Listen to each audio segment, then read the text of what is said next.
Okay, my dudes, we are live. Y'all know exactly how fun this is going to be. Now, we're going to try to keep the energy down to start it off because, to be honest, I have the draft itch. I want to be getting in 4 or 5 drafts tonight. I know it's late, but, we just got done watching our boy Trey Lance, and I'll say, yes, it wasn't exactly what we wanted to see, but God, those receivers for San Francisco, they need to just start catching the ball, even if it's a little behind you. Grow up, catch the damn ball. That's just a little rant for another day. But y'all know exactly what we're going to be doing here, getting some 2021 fantasy football drafts going. And yeah, let me send out the first link to the first draft. And we're going to try to keep it a little more mellow, just to at least start it off, because this is going to be a marathon live stream today. I'm going to be attempting to build the perfect 2021 fantasy football team with some draft strategies that I've been testing out all day, going through doing real money fantasy football drafts. So let me send out the link over on Patreon for people to get in this first draft. Let's switch this over, see how fast it fills up. And let me also pull up our live chat real quick so I can see who all came out to the live stream right away. And let me know if y'all are watching our man Trey Lance. Let me know if y'all are watching him, because I'm not going to lie, it wasn't exactly what I wanted to see. We get the 105 here. The 105 is going to be a very interesting spot. I think that if we were drafting with anybody else, we probably would end up going with Davante Adams here. But knowing that everybody here has access to my rankings, everybody here has access to our 2021 fantasy football draft guide, I'd imagine that at least the draft guide was convincing enough to convince someone at either the 103 or the 104 to take Davante Adams. But hell, if Adams falls to us at the 105, I'll take him. I'm not going to argue with it.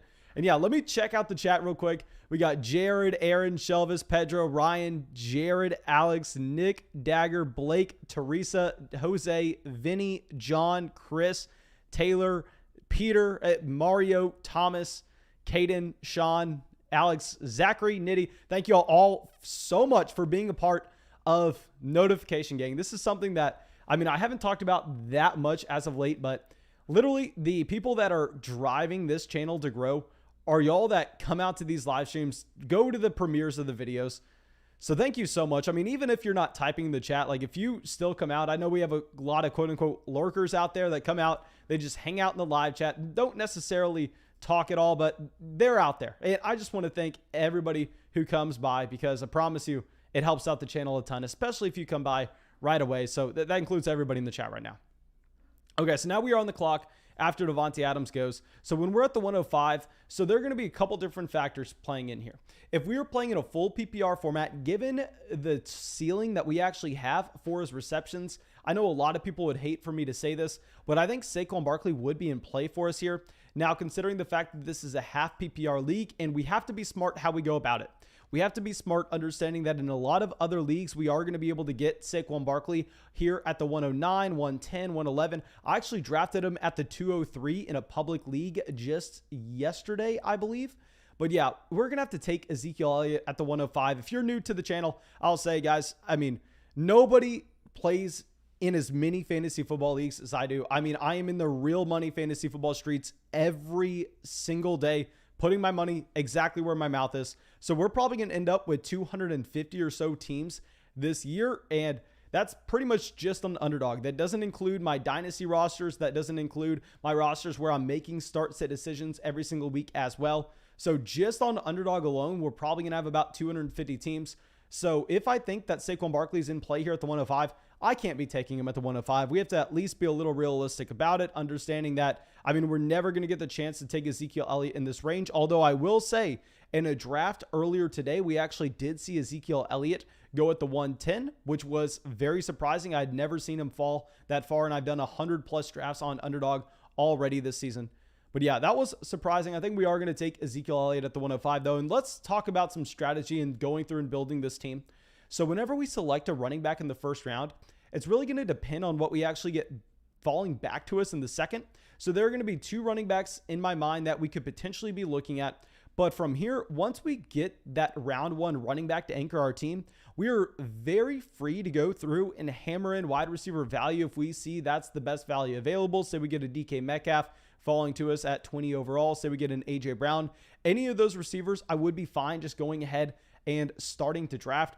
But yeah, we also have the luxury. If we get a Joe Mixon, if we get a Najee Harris coming to us at 20, we're going to have so many different options just in the middle of the draft. You can build your team a couple different ways. I will say, since we took Elliott in the first instead of Devontae Adams, we are a lot more likely now, if we think that the wide receiver position is a value, we have that flexibility to honestly go receiver, receiver, receiver with our next 3 picks, which don't be surprised if we end up actually doing it. Okay, so Eric says, where do you post the link? Okay, so for the first draft that we do every single night, I post the link actually on Patreon just to give everybody in the Patreon community, I don't want to say a guaranteed spot in these leagues, but I mean, if you're on Patreon, of course, you can obviously get in these leagues a lot easier than the YouTube live chat. And then we do like 3, 4, and I'm possibly going to try to push it tonight, depending on how many people come out. But I'm very excited after watching a full day of football. And my God, someone that we have not drafted whatsoever. Y'all remember that we were screaming how bad of a draft pick he was when he was going in the first round. But here, if he's going to be falling to us in the second, we are going to be having to take Nick Chubb. I mean, I've already spoke at length on why I think that he is a bad draft pick in the first round when he was going ahead of running backs like Aaron Jones, Austin Eckler. He was never really going ahead of Barkley, but he's been going ahead of Jones, Eckler, Taylor, Gibson, and Najee Harris. I think this is about the range where he should go, to be honest. I think the 208, honestly, may be even a little late for Nick Chubb. I would prefer having Chubb over Najee Harris. I'd prefer having him over DK Metcalf. So it is interesting that we get Nick Chubb falling to us at the 208. So now I will say that in a format like this where we have to start 3 receivers each and every week, we are going to be going through and we're most likely going to be slamming receiver, receiver, receiver from here on out. But yeah, anyway, guys, we're going to be doing a lot of drafts. All the links to these drafts are going to be sent out in the YouTube live chat. And we actually have a donation coming out from Zach. Says, if you haven't smashed that subscribe button yet, what are you doing? Thank you, my man, for coming out. Zach Wentz, combination of Zach Wilson and Carson Wentz. Happy to see you out in the live stream. Thank you, my dude. I really appreciate it. And that is true. If you have not hit that subscribe button yet, if you have not hit that bell next to the subscribe button, that way you can come to our next live stream. What are you doing? Fix your life. Drop that like while you're at it. Now, Clyde Edwards-Helaire at the 302, given his injury, that is very intriguing. And Wanted Alex hopped in this chat. Okay, so Wanted Alex, very interesting to see a Darren Waller at the 201. I'll say I personally cannot be drafting Darren Waller this early. I think that with a Waller, I'm definitely going to be preferring to have one of these elite receivers here in a Calvin Ridley or DeAndre Hopkins, or one of those running backs there as well, like a Jonathan Taylor. So don't agree with that Waller pick whatsoever. But after going running back here, I really am wanting to look at receiver. So the problem is, if you look at my rankings, I currently do have Robert Woods and someone a little later on actually ranked ahead of Terry McLaurin.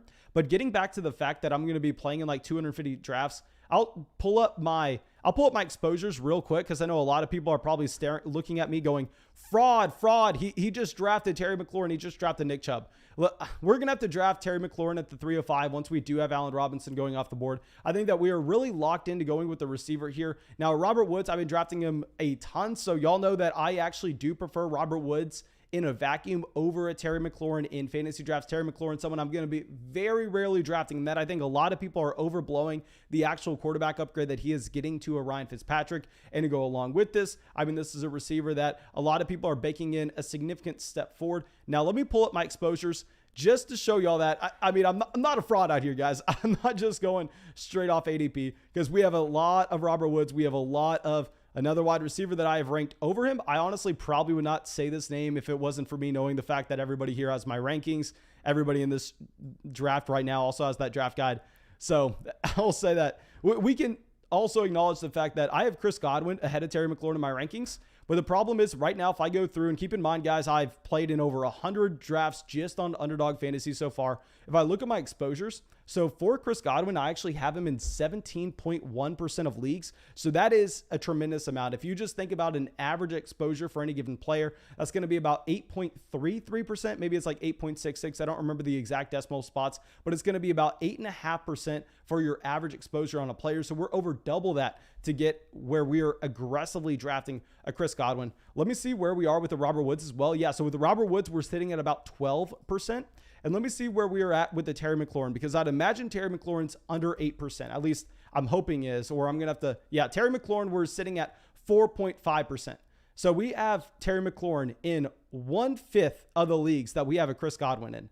So just knowing how we have to balance those exposures just slightly. Of course, I'm always going to come away with more Chris Godwin, more Robert Woods, more Cooper Kupp, more Amari Cooper than Terry McLaurin, but I at least have to have him in some spots. Now, I will never draft him over an Allen Robinson. If I pull up my exposure of an Allen Robinson so far through these drafts, let me search this. I have Allen Robinson in 16.2% of leagues.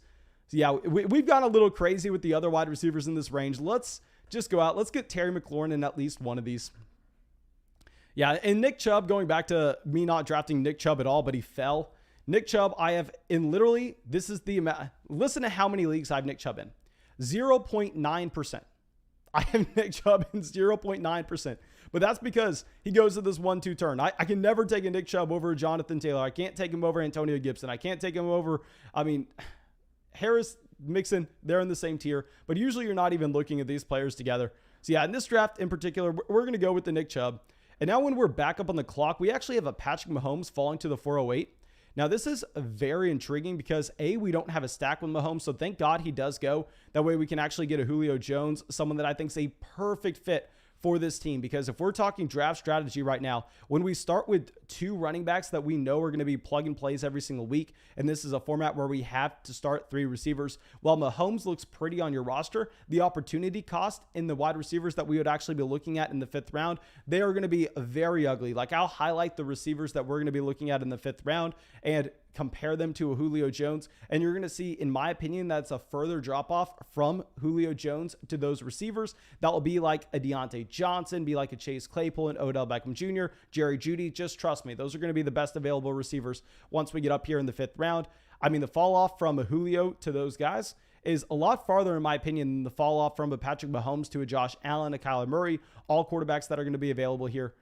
So either way you cut it, I can't consider drafting Mahomes. I think that this team in Jay Elder actually does a fantastic job of stacking Kelsey and Mahomes at a great value. Now, if we would have taken Kelsey here over Zeke, I would have been jumping up and down, praying that we would have got Patrick Mahomes here at the 408 for a stack that had a ton of value with it. But I mean, Mahomes is someone, let me look at my exposure with Mahomes. This is my favorite thing about Underdog Fantasy, is just being able to look at my exposures. Yeah, we have Mahomes in 9.9% of leagues so far. I don't know if I can continue drafting him, to be honest. Okay, so now let's switch this back over. So I know a lot of people probably assume that Kyle Pitts is going to be the player that I'm going with, not having a tight end so far. To be honest, I don't necessarily know if we want to go with the Kyle Pitts here, but we are in no man's land, and Pitts, I'm not going to go with. Pitts is a do not draft player for me. We don't have any stack options with those quarterbacks. So we're going to be either looking at a receiver in this range or going with another running back, and I guess we're just the Josh Jacobs guy, because like I've said so many times before, I hated Josh Jacobs when he was going in the 2nd round his rookie year back in 2019. I hated him when he was going in the 1st round his sophomore year in 2020. I hated him at the beginning of this offseason when he was going in the 3rd round. But now our question is, do we want Josh Jacobs or Jerry Jeudy, Josh Jacobs or Odell Beckham Jr.? Do you really expect me to be taking him over those receivers over Josh Jacobs? I don't think we can. So we're going to take Jacobs here at the 505. So I360 Itachi coming out with a donation says a 16-man half PPR. I have the 15th pick after doing double running back. Would it be smart to go receiver tight end and get a Pitts/Hawkinson, or go 3 running backs and 1 wide receiver? Thank you. No, my man, thank you so much for coming out, hanging out with us in the live stream. And I'll say here, so in a 16-man half PPR, we are going to have to make some adjustments, understanding that the wide receiver supply is going to be a lot deeper in terms of guys you're not going to have to kind of run out of players at the position, and at the same time running back's going to be gone like this. I will say that in a 16-man league, if you're picking near just the very end of that draft, we're going to be looking at a spot, even if you go running back, because I'd assume if you go running back, you're probably going to come away with like Najee Harris and Antonio Gibson in your 1st and 2nd round picks. And then if you're getting back on the 3rd and 4th in a 16-man format, that's actually probably going to be about in this range if you're looking at the overall selections. So if you have a potential to possibly grab 2 of like a Miles Sanders, a Travis Etienne, a Miles Sanders, a Josh Jacobs, I honestly may push the envelope and draft 2 running backs there. Because what that would do is that would create such a demand across the rest of the league. Keep in mind, this is a 16-man format, and we're assuming that you have to start 2 running backs, that I think in the following rounds, teams would be reaching absurdly on mid-level running backs. A guy like a Melvin Gordon would be going way, way, way too early where he shouldn't really be. And then you can kind of soak up that receiver value at the end of the draft. And I'll say in a 16-man format, I am completely fine punting the tight end position. This is actually something that I talk about in our draft guide this year. I talk about how to adjust for your exact draft format in so many different moving variables. And I actually talk about in depth, and that when you get your league to go from a 12-man to a 14 or a 16-man league, I actually think that de-emphasizes the value of having those elite tight ends, where it's almost the exact opposite, where if you're playing in an 8-man or a 6-man format, there you want that elite tight end. I mean, if you're playing in a 10-man league where you only start 1 quarterback, 2 running backs, 2 receivers, and a tight end, and a flex, of course, but you want to have a Kelsey, you want to have a Darren Waller. I mean, they give you such a significant edge at the position, where in a 16-man format, you can honestly punt because, I mean, tight ends like 8 through 24 are pretty much all the same, to be honest. But now if we're back up on the clock, so the 608, we are going to have some players that are going to be intriguing to us. So a big thing is we have to keep in mind that this is going to be a best ball structure. So having wide receiver depth is going to be a little more valuable. And when we start 3 running backs with Zeke, Chubb, Josh Jacobs in a league where we need to be starting 3 receivers, I think we're probably going to be looking to go receiver with this next pick at the very minimum. Possibly we mix it up on the way back. So with this pick right here, between a Deebo Samuel and a Kenny Golladay, I know that I'm trying to quote unquote mix up my exposures, but if you pull up my 2021 rankings that were actually just updated today, you're going to see that I am so much lower on Deebo Samuel compared to consensus. I think that you actually have Trey Lance being a much better fit with a Brandon Ayuk, given how far he wants to push the ball down the field. So we're going to go with a Kenny Golladay here at the 608, mainly looking for those spike weeks.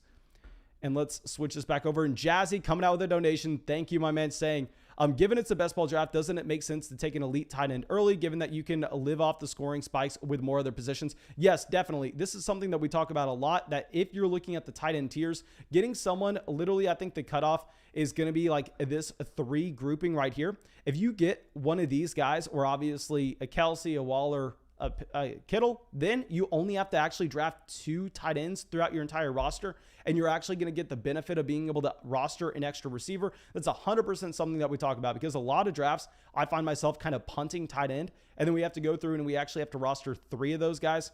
But that's a completely valid point. And I360 Itachi coming out says, thank you for your segment. I appreciate it. No, my man, just thank you so much for everybody coming out and just hang out in the live stream with me. I mean, y'all have no idea how much I enjoy doing these live streams. Y'all literally have no idea. Okay.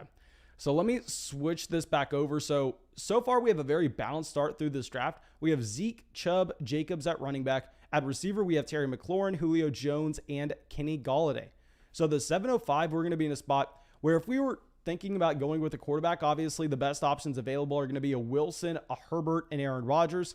But the problem is we really don't have any of those stacks. Now, I will say a player that I am honestly kind of embarrassed with how little we have drafted him so far in these underdog drafts is going to be a Russell Wilson. But there are some receivers in this range that I'm a big fan of. So I think that Wilson, I mean, I want him on more teams. Just going back to what we were talking about earlier with the tight end position, if we take Wilson here, we would only have to take one other quarterback. If I pull him up, I've literally only drafted Russell Wilson in 5% of drafts so far. That's an embarrassingly low number on how I want to call myself a Russell Wilson drafter. But at the same time, given our roster construction and how we waited on the receiver position, I think that we actually go out and we get one of our guys. We're going to get a Juju Smith-Schuster. Now, I know a lot of people probably wanted Devontae Smith, but with Juju, one thing that actually excites me a little is I think we are seeing the Pittsburgh Steelers maybe a little more willing to run 12 personnel this season based on their combination of Eric Ebron and Pat Freiermuth. And I think that would actually maybe benefit a Juju Smith-Schuster, in that when we saw them have 2 receivers in the field at once, that may not necessarily include Chase Claypool based on what we had last year. Now, I'm not necessarily saying that's 100% a given with this upcoming season, because obviously those variables can change. But for now, Juju, I think that he's going to be an intriguing guy here to have as our wide receiver 4 at pick 705. Okay, Zachary says, reminder for pin message in sub-only mode. Also got back from vacation, and it feels good to be back to the daily streams. My man, Zachary, thank you again, guys. If y'all like our stream setup here, like you like the overlay that we have for this box, if y'all like the ticker that we have down below, make sure you give Zachary a massive thank you. He actually created all of this for us.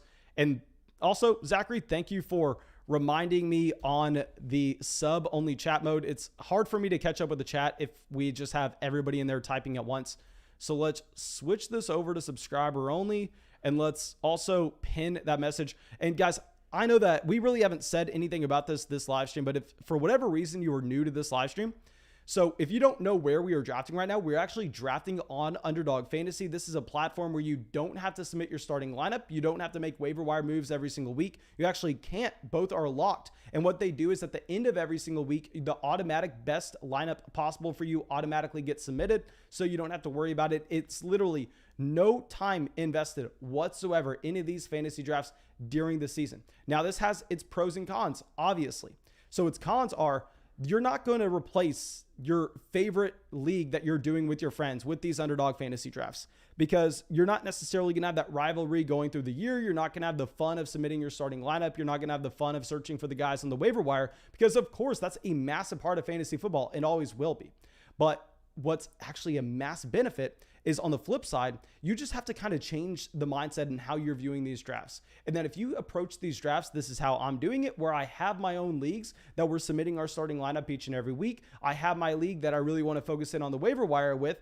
Now, what this allows us to do is it allows us to, like I already said, hop in 250 fantasy drafts. And I am not recommending you get in that many fantasy leagues. That's not what I'm saying whatsoever. But what I am saying is what you can do is when you make a $10 deposit on Underdog Fantasy, they actually have a glitch in the system right now. I have no idea how they have not patched this by now. Maybe it comes out, maybe they patch it next year. I don't know, but for whatever reason, there's the weirdest glitch where if you use promo code FLOCK on Underdog Fantasy and you make a $10 deposit, you actually get $25 added to your account. And at the same time, they're going to go through and they're going to get you our 2021 Fantasy Football Draft Guide, our 2021 Dynasty Fantasy Football Draft Guide, our 2021 rankings, our 2021 tiers. And at the same time, all of this dramatically helps the channel. So how I recommend that you use Underdog Fantasy Drafts is you go through, you participate in a few, don't go overboard. Don't just get lost in the sauce. I mean, don't go crazy.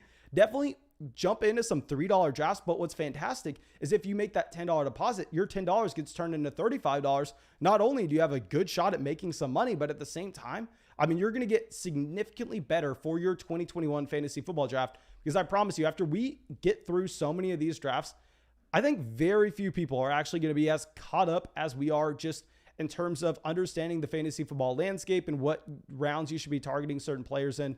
And here we're going to go with a quote unquote reach. This is another guy that I've drafted a ton, and I think for this format, he's going to be perfect. We are going to end up taking a Will Fuller here in the 8th round. No, now I will say an Aaron Rodgers is extremely intriguing, but if we go back, if we look at some of the other players that we have drafted so far, I mean, we do have some stack options here with the Julio Jones. We can get a Ryan Tannehill and possibly the 10th round. Here with the Will Fuller, we can get a Tua Tagovailoa possibly in the 13th.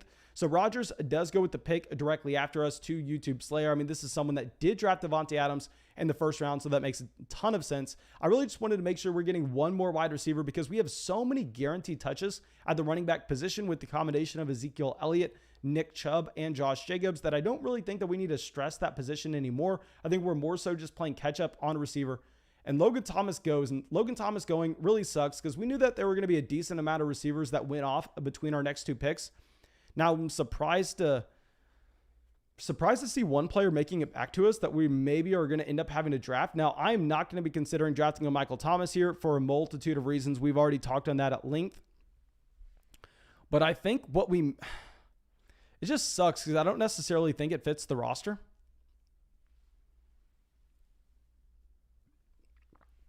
Okay, so see, YouTube Slayer goes with the Tyler Higbee. So Higbee was going to be the player that I was actually going to draft. The one guy that I'm thinking through my mind that I'm trying to talk myself out of drafting right now, but I don't think I can, is I think we may have to draft James Robinson.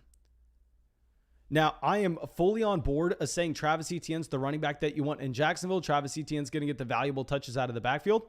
But here with the James Robinson, we're just getting guaranteed touches. And at the same time, if anything were to occur to Travis Etienne, we have already seen James Robinson be a top 5 running back in fantasy before. I don't necessarily think that happens this time, though, if there is a Travis Etienne injury, given the fact that they do have Carlos Hyde there. Maybe Carlos Hyde does get some run. But getting a James Robinson at the 905 as our running back 4, now we're just playing catch up on quarterback. We're playing catch up on tight end. I was going to go with the Higbee there if he didn't go the pick before us. But now we just have to pray that some running backs start getting drafted, because after we go with the James Robinson, I mean, we are not considering drafting another running back for a decent amount of time. I probably am only going to draft 5 running backs on this team regardless now.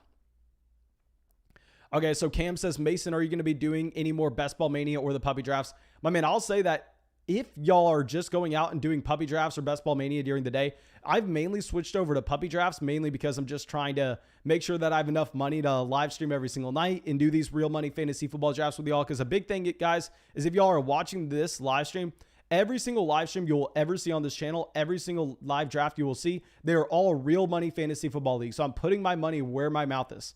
So I've switched over from not necessarily doing as many Best Ball Mania drafts. I'm mainly doing those puppy drafts. That way I can get extra practice in and at the same time just get extra shots at the dartboard. And obviously if you win the puppy public league, it's $200,000 to the top. So, I mean, if you're talking about it realistically, either winning $200,000 in the puppy versus winning $1 million in Best Ball Mania. I know it's crazy because obviously Matt tells you is an $800,000 difference, but in reality, with how it would change my life, I think that it's not really that different whatsoever. My life would dramatically change either way. So yeah, I'm firing in a bunch of those puppy drafts. I'm probably going to try to max enter the puppy, to be honest. But if y'all go and y'all just hop into them in the middle of the day, you'll definitely probably see me out there. Okay, so Michael Thomas does go at the 10:01. So after we take a James Robinson, the only running back that we actually have going off the board afterwards is a Zach Moss, which this is honestly what you should expect. I mean, a Devin Singletary, this is even a little early for him, to be honest. Marquise Brown makes it to the 10:03. That's later than the majority of times you're seeing a Marquise Brown go off the board. Okay, Lightning says, what do you think of my start at the 101 so far? Let me make my next pick, and then we'll go through and we'll check out your start at the 101. Okay. So let's switch this back over. Okay, so Tom Brady continuing to fall. I think Tom Brady was actually near the top of the ADP when we chose last. So Dallas Goedert, someone that I don't know if I'm being the sucker in the room and that I keep on drafting Dallas Goedert. Like I maybe took him in every single draft today, where let me look at my exposure on him. It's probably an embarrassing amount. Yeah, I have 13% Dallas Goedert. That is not good right now for a player that is definitely falling in fantasy value. Really, I think that what we probably have to do is we probably have to go with a quarterback here.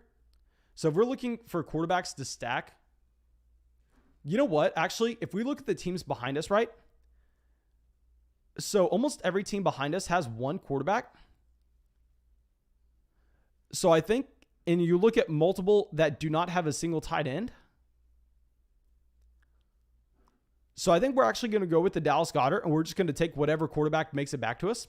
Yeah, we're going to have to take a Dallas Goedert. I definitely feel like the sucker in the room whenever I draft Dallas Goedert, just because when we're looking at a Goedert, I mean, this is someone that has fallen so much. He was going at the 8-9 turn, and I'm not going to lie. If you go back and you look at some live streams a couple weeks ago, I was drafting him at the end of the 8th, and it was a gross pick every time we made it. But now let's go. Let's check out this 101 team that took CMC in the first. Then they have Lamb, Keenan Allen, Adam Thielen. Then they have Travis Etienne as their running back 2. Then they get Dak Prescott at the end of the 6th to stack with the CeeDee Lamb. They get Mike Davis here. I will say once you take Mike Davis, I think taking an A.J. Dillon here at the 8-12, even if you really like A.J. Dillon, I want to say that's almost a wasted pick. I think what you should have done is you should have gone receiver back-to-back right here, or either gone receiver tight end in a Logan Thomas. But yeah, I think that this Dillon pick was really bad because if you look at the running backs that you would have been able to get at this 10-11 turn instead of these receivers, you most likely would have been a lot better off just going through and drafting another tight end. I'm sorry, drafting another receiver, to be honest.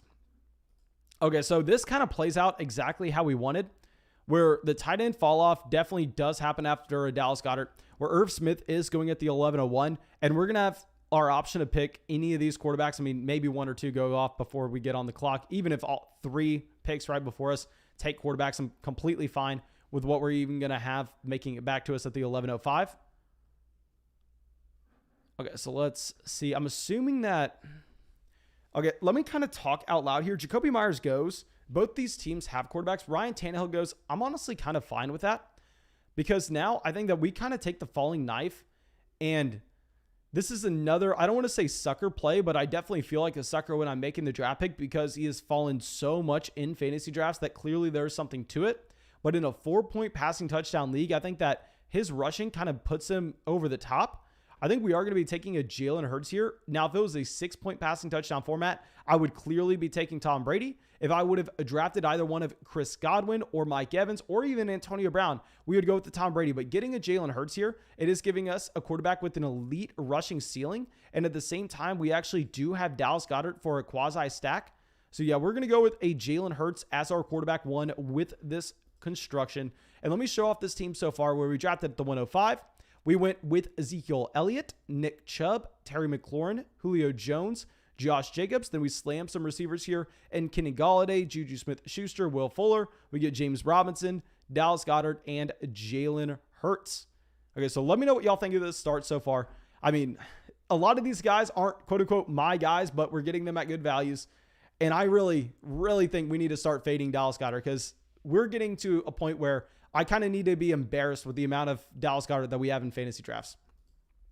And also, guys, if you have yet to go down there and drop a like on the live stream, make sure you do so. We have football, and you know what I'm having to do for y'all? Do you have any idea what I'm having to do? Is Trey Lance still on the field? I'm not going to lie. I just recorded a video for tomorrow, and I actually was recording it and watching Trey Lance at the same time. I was watching the 49ers game on a separate screen, so I probably look super dumb in that video, like it just bouncing my eyes back and forth. But at the same time, I mean, I had to see my man Trey Lance. Let me look up the 49ers score real quick to see if we actually have Trey Lance out there on the field. Let me know in the live chat, because whenever I was watching my quote-unquote expert scouting report with the Trey Lance, is that he looked like he threw the ball too hard for the receivers to catch, to be honest. Okay, so looks like, I mean, he does. Looks like Trey Lance is playing right now. Looks like Trey Lance is doing well if I'm just box score scouting. Of course, I'm going to have to go through and I'm going to have to watch him more so just for fun than anything, because y'all know how much I love Trey Lance. But let me know how Trey Lance is doing, my dudes. Okay, so Malachi says Lance to the moon. Scott says Trey Lance just threw a dot. Okay, so hell yeah. Hell yeah. I'm excited to hear that. Y'all know how much nobody likes Trey Lance more than I do. Nobody. And we have Trey Lance everywhere. If y'all been playing Dynasty Fantasy Football with us this offseason, I mean, y'all know exactly how many people in the flock have Trey Lance on their teams. I am just so excited about Trey Lance. John says, could you do a video on guillotine draft strategies? I will tell you, my man, with guillotine draft strategies, they are so, I want to say they're so complex to the point that I think I would mainly just be treating it like a regular league, to be honest. I think that you probably have to bump down players like a Travis Etienne. You have to bump down players like a Michael Carter that you really like for their value near the end of the year for the fantasy football playoffs. You have to kind of bump up a Melvin Gordon, bump up a Raheem Mostert, just because you need that production at the very beginning of the season as well. But it is a very interesting league to be playing in. Okay, so now that we're going to be back up on the clock, so we're just so balanced. We have no holes on this team. I actually really like the construction of this team so far, where we have 4 running backs that we know are going to get volume. We have 5 receivers that I think that we can confidently say they're going to cycle through. And yes, we can continue to bring receivers onto this roster, but we don't necessarily have to reach on any guys. So let's see where Jay Elder decides to go. So he does have Mahomes. So I think this probably makes him a little less likely to take a Trevor Lawrence, especially when he doesn't have any of the Lawrence stacks.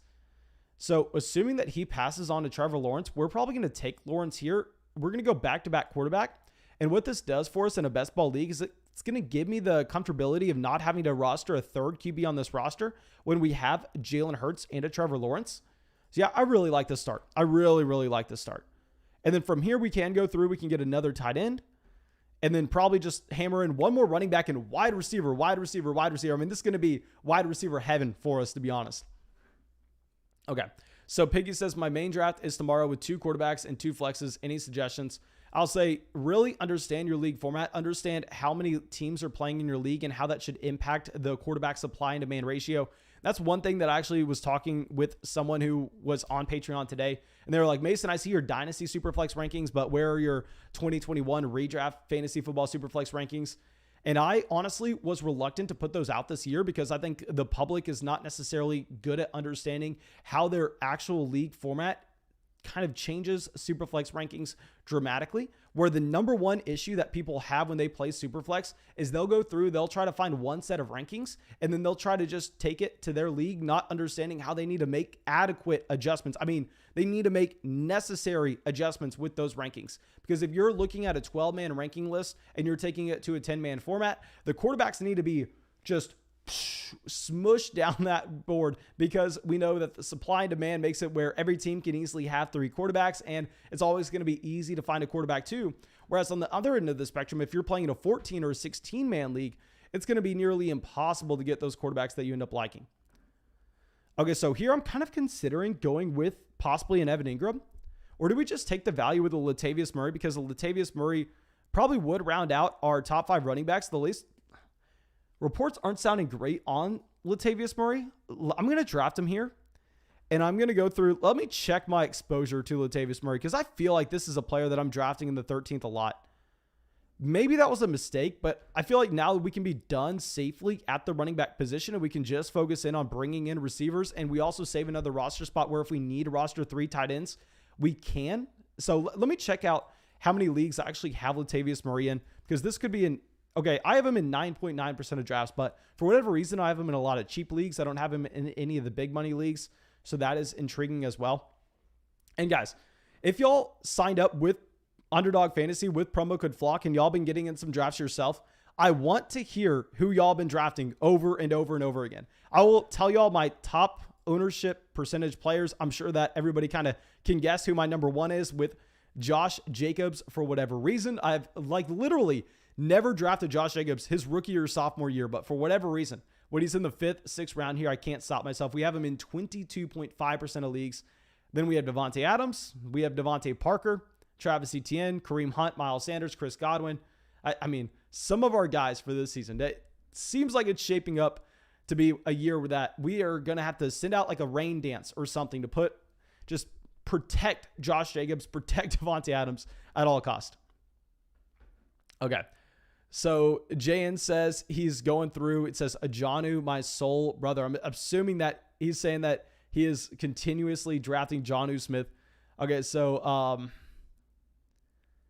we have Derek saying AJ Dillon, Caden saying Josh Palmer. Spack says Dobbins, Gibson, Dillon. Spack, my man, you didn't have to tell me that you were all in on Gibson and Dillon.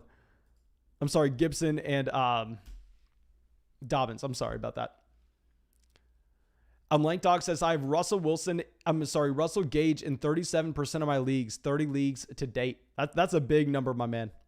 Jake says the biggest Josh Jacobs guy. I'll say Josh Jacobs a running back 2 in fantasy this year, and you're drafting him at a price range where it doesn't make sense. So yes, I guess call me a Josh Jacobs guy, even though I've been screaming how overrated Josh Jacobs has been for the longest time. Okay, so now let's switch this back over. So with this team, I think we're no longer looking at running back. So we're probably just going QB, receiver, tight end from here.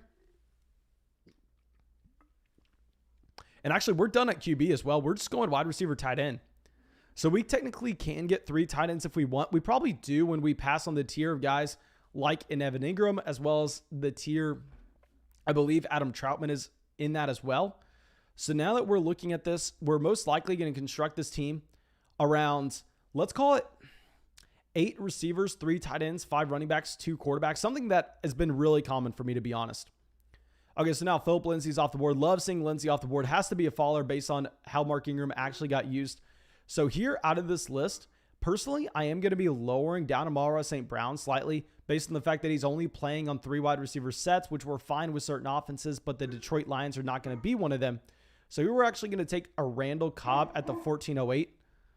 So yeah, let's take Cobb at the 1408. And my dog is going crazy right now. Okay, so Jordan says, this trade just went down in my Dynasty League. DeAndre Hopkins and Kareem Hunt for Travis Etienne and DJ Chark. Who won? Okay, so I'll say that based on market value is 100% going to tell you DeAndre Hopkins. Personally, I think that a Travis Etienne is going to be very intriguing here. That in Dynasty Fantasy Football, I've talked about this, I don't know how many times. Nothing is more valuable in Dynasty Fantasy Football than getting a 3-down running back on their rookie contract. So personally, I really want to tell you the Travis Etienne side, but it's hard just because market value says Hopkins and Hunt. So I'll say most likely just based on what you could get through another trade, probably have to go with Hopkins and Hunt, even though I love Travis Etienne in Dynasty. Felipe says, I think I watched a video where you said Etienne was going to get the red zone touches. Did you hear that from a reporter? Is that what you believe will happen? I believe if you look at his profile based on what we saw in college, it's definitely in the range of outcomes. And if you're looking at where he's currently being priced, that's not priced in whatsoever. He's only being priced in as if he's a gadget player that's being played on third downs. I mean, it's really funny that we expect the Jacksonville Jaguars to be a better offense than the Detroit Lions this year. However, you have Travis Etienne going 3 rounds, maybe sometimes 4 rounds behind where DeAndre Swift gets drafted, which is just absurd knowing that they're playing the exact same role. The only difference is Travis Etienne, we haven't seen him in it yet. So maybe there is some downside to start the year that James Robinson is actually getting those goal line touches, which would be detrimental to the upside that we actually have from a Travis Etienne. But still at the same time, I think it's worth a shot. Okay. So now we are back up on the clock. We're only looking at receiver and tight end. So at some point, we're probably just going to, let's just take Hunter Henry here. I mean, Henry, not someone that I'm too excited about. When we draft Henry, he does have the same bye week as the Dallas Goedert, so we're going to have to be getting a third tight end in here as well. But we've already kind of constructed this team in a way that I'm fine having 3 tight ends, and we can just go through and get 8 receivers because, I mean, it's not like we're weak at receiver. We do have McLaurin, Julio, Kenny Golladay, Juju, Will Fuller, and Randall Cobb. So it's not like we're extremely weak. I think 8 is going to be fine for this team. Okay, so Derek says $100 for the next draft. Let's roll. We'll ask the chat what y'all want for the next draft. We'll ask the chat between, we'll do 10, 50, or 100. And y'all can just vote on what y'all want, and we'll get that going through the live chat. Okay, so David Johnson goes to the 1508. And I saw that we had some people subscribing to the channel. Let me go give some shout outs to the people subscribing. We had Quad Bros, we had Lawrence, Brandon, Yiffy, 68 Tonys, and Nicholas all subscribing to the channel. Thank you for joining the flock, my dudes. And Xavier Jones, in my opinion, has to be someone falling based on what we saw in this preseason week. I mean, it looks like, if there was a Darrell Henderson injury, this would be someone splitting a backfield with Jake Funk. You have to be dropping him down, in my opinion. I am going to have a very hard time drafting an Xavier Jones here in the 15th round. Okay, Austin says, what are your thoughts about Gerald Everett with the Seahawks this year? Austin, I will answer this, but I'll say, the easiest way to get my thoughts on any player that you're going to be finding, the easiest way to get my rankings, my tiers on any player is going to be depositing $10 on Underdog Fantasy with promo code FLOCK. That way you get that draft guide, hundreds of pages of information, as well as all those rankings and tiers. So you're going to know my up-to-date thoughts on every single player leading up until kickoff of this season. And you're going to get $25 added to your account with promo code FLOCK on a $10 deposit. So make sure you do that. Helps the channel out a ton. If we get 10,000 signups on Underdog Fantasy, we are going to be able to fly people to Tampa, Florida. Underdog is going to do this for us, and we're going to get to go to a Tampa Bay Buccaneers game. I've never been to a Bucs game, so please help me out with that goal. But anyway, with a player like a Gerald Everett, I really do like the upside that he has in Seattle, given the fact that this is a tight end that I've kind of spoken on him before. But you really like the prospect profile coming into the NFL in that 2017 draft class. The problem was he was more so a raw player, and obviously he finds himself in a situation where he doesn't command the role right away. But this is something that we are used to seeing at tight end. This is why I'm kind of fading a Kyle Pitts this year, is because these tight ends take a decent amount of time to get going in the NFL. So here in the case of a Gerald Everett, I'm completely willing to buy into the fact that we could just be a little late on the Gerald Everett breakout, and it could potentially happen in 2021 instead of 2018, 2019, where a lot of people expect those tight ends to break out. Okay, so now we're not going to be looking at quarterback, running back. So we're just going to be receiver, tight end. And if we look at the teams behind us, there are 2 teams that only have 1 tight end. The problem is we have way too much Anthony Firkser, and I was not excited based on what we saw this past preseason week. So then we're going to bring in another receiver. We're going to be bringing in a Rashad Perriman, someone that should be playing nearly every snap for the Detroit Lions. I actually think that he is, if I was having to make a bet on who scored more fantasy points this year between Rashad Perriman and Amara St. Brown, I probably would choose Rashad Perriman. As gross as it sounds, trust me, guys, I understand. But we would go Perriman. Okay, so David says, what is your favorite draft position besides 1, 2? Literally, I get this question a lot. Like, Mason, these are my 4 options on my draft picks to choose from this year. What do you want? I've done over 100 drafts already. I mean, I'm probably doing close to 80 drafts just a week. I'm probably doing close to 10 drafts a day. I will say that I've drafted from every spot a decent amount of time in 12-man formats. I only draft in 12-man leagues. Now, of course, we can do research, understanding of how that changes going into a 6-man, an 8-man, a 10-man league. Of course, you can do that with the numbers. But in a 12-man league, you have an undoubted advantage when you're picking at the 1-2. And this is something that I can even talk about. Not only do you have access to come away with the Christian McCaffrey and the Dalvin Cook, but at the same time, if you're just looking at what's happening at these turns, I mean, the 2-3 turn, in my opinion, is significantly better than the 3-4 turn. Like if you're just going through, you're going, okay, so we're getting Lamb and Keenan Allen versus DJ Moore and Brandon Ayuk. That's a pretty big fall off. And if you go to the 4 or 5 turn, it's very similar. Where here you're getting Adam Thielen, Travis Etienne versus the 5-6, where you're getting Cortland Sutton, Laviska Shenault. So picking at this end of the draft, in my opinion, is definitely an advantage. I mean, if I could choose, I'm picking at the 102, getting another running back in here that has no red flags on his profile whatsoever. So now with this team, do we possibly just want to take... I honestly possibly just want to take a Zach Ertz. I think that we're so strong across the entire roster that this...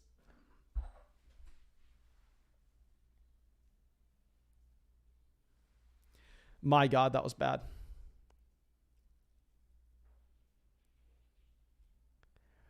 My God, that is bad, my dudes. Oh, my God.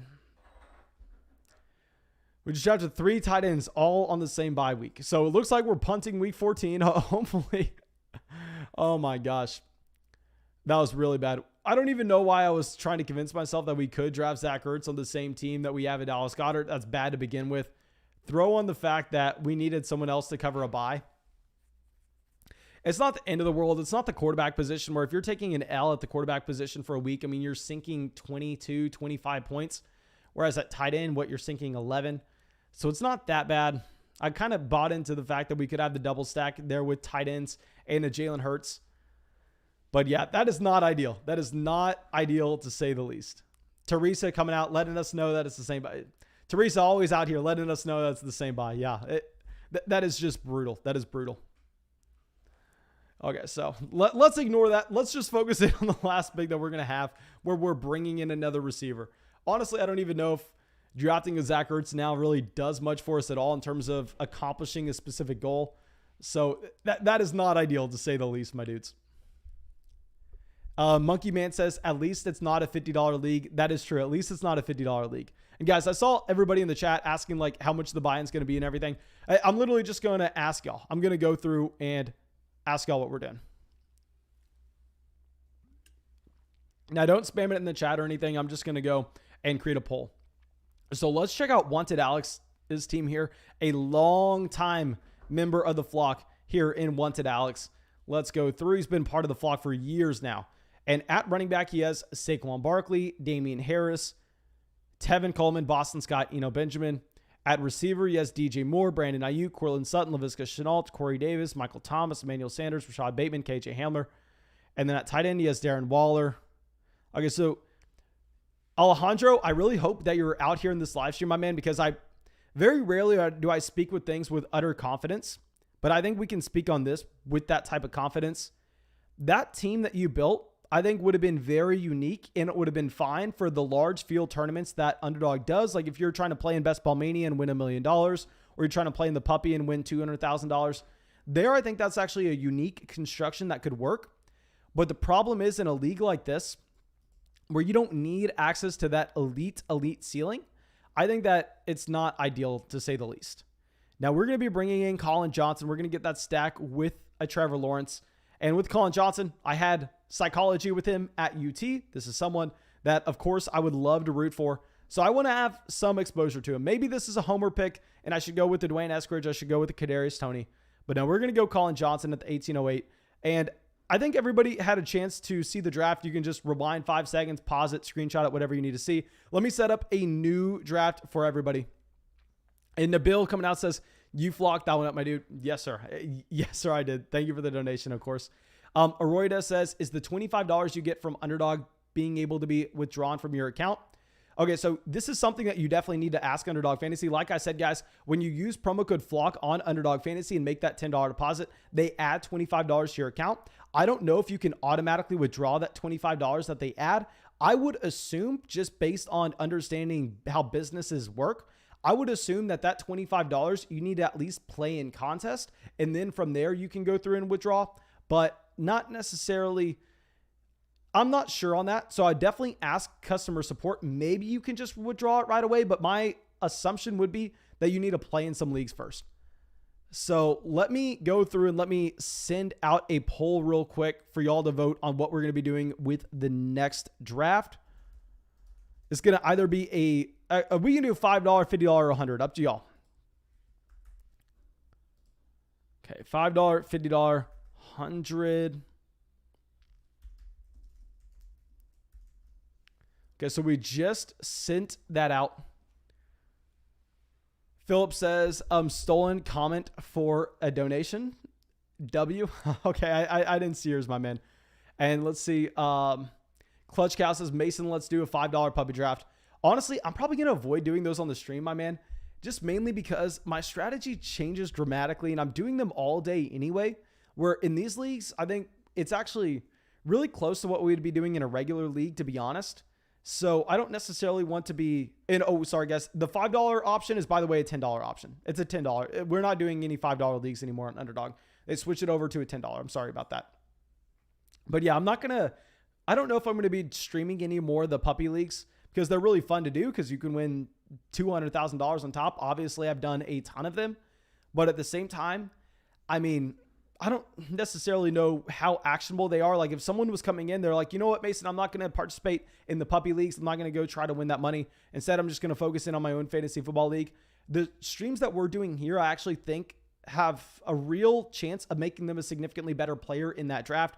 Whereas the puppy drafts, Best Ball Mania, I don't know if it serves that purpose. Okay, so looks like $10 ended up winning.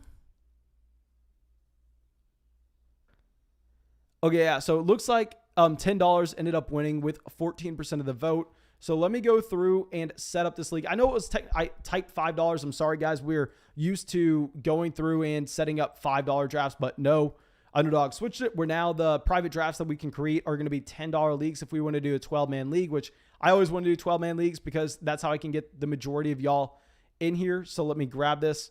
Jan comes out with a donation, says, Janu and I have the exact birthday today. Soul brother. Wait, so Jan, is it your birthday today, my dude? Guys, this may be big. Jan, let us know. Okay, so Swizzworld says, happy birthday, Nash. Hope you had a great day. Yeah, it's Jan's birthday. Everybody, Jan is out in these live streams every single day. One of the main supporters of the channel obviously came out to the Flock meetup, gave us a fantastic sign that's over there on the wall. If I could show it to y'all without showing how gross this office is, I would.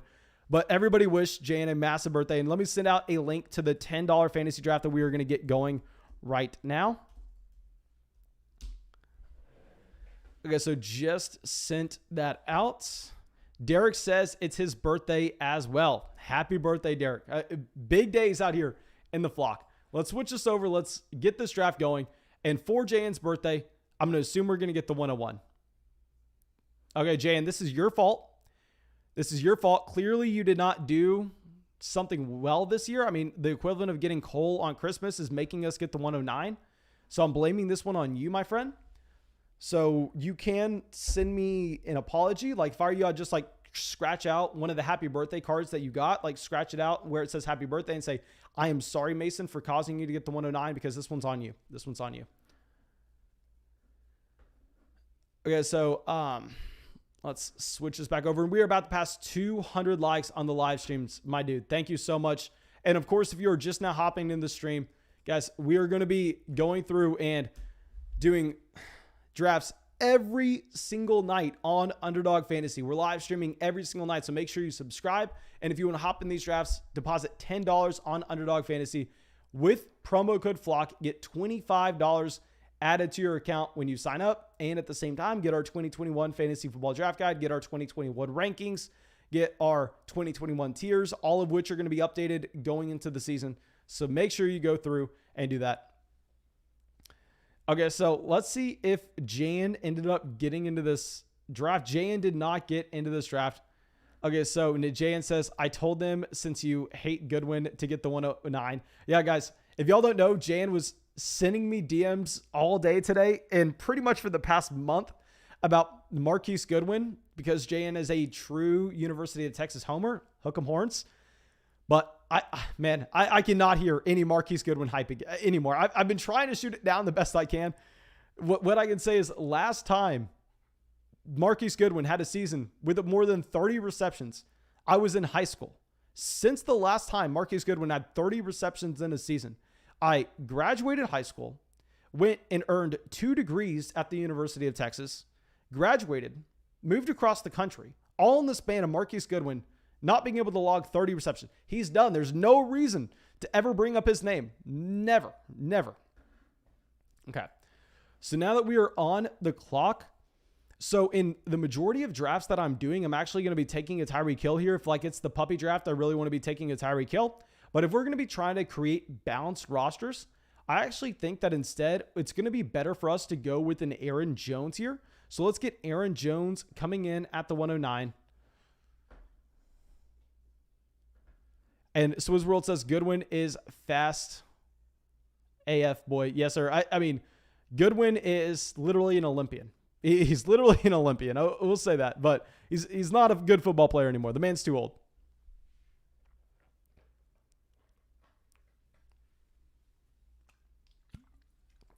Okay, so Tyreek Hill, Saquon Barkley, Stephon Diggs. Okay, so this is the first time this is so weird. It's just a small thing that I've noticed in a million drafts that I've done. But in a million drafts I've done, I've seen, I don't know how many times before, the combination of Stephon Diggs, DeAndre Hopkins there. We're going to get Jonathan Taylor. We're going to start back-to-back drafts with 2 running backs tonight. We're going to go Aaron Jones, Jonathan Taylor. Love this value of a Taylor at the 204. If you look at our updated rankings, which you should have if you use promo code FLOCK on Underdog Fantasy or you're a part of the Patreon community, you're going to see that we have actually moved up Jonathan Taylor to the end of the first round in our rankings now that we did have positive reports coming out about both Quentin Nelson and Carson Wentz injury developments over the past week. So yeah, Jonathan Taylor, I mean, he's an elite running back. I would argue from a skill standpoint, that Jonathan Taylor probably better than Aaron Jones, better than Eckler, better than Ezekiel Elliott at this point in their respective careers. Ezekiel Elliott 3 years ago, of course, you want to say he's a better running back than Jonathan Taylor, but 22-year-old Jonathan Taylor versus Ezekiel Elliott, the second running back in the NFL with active touches. Now, of course, that is a small piece of the puzzle for fantasy football.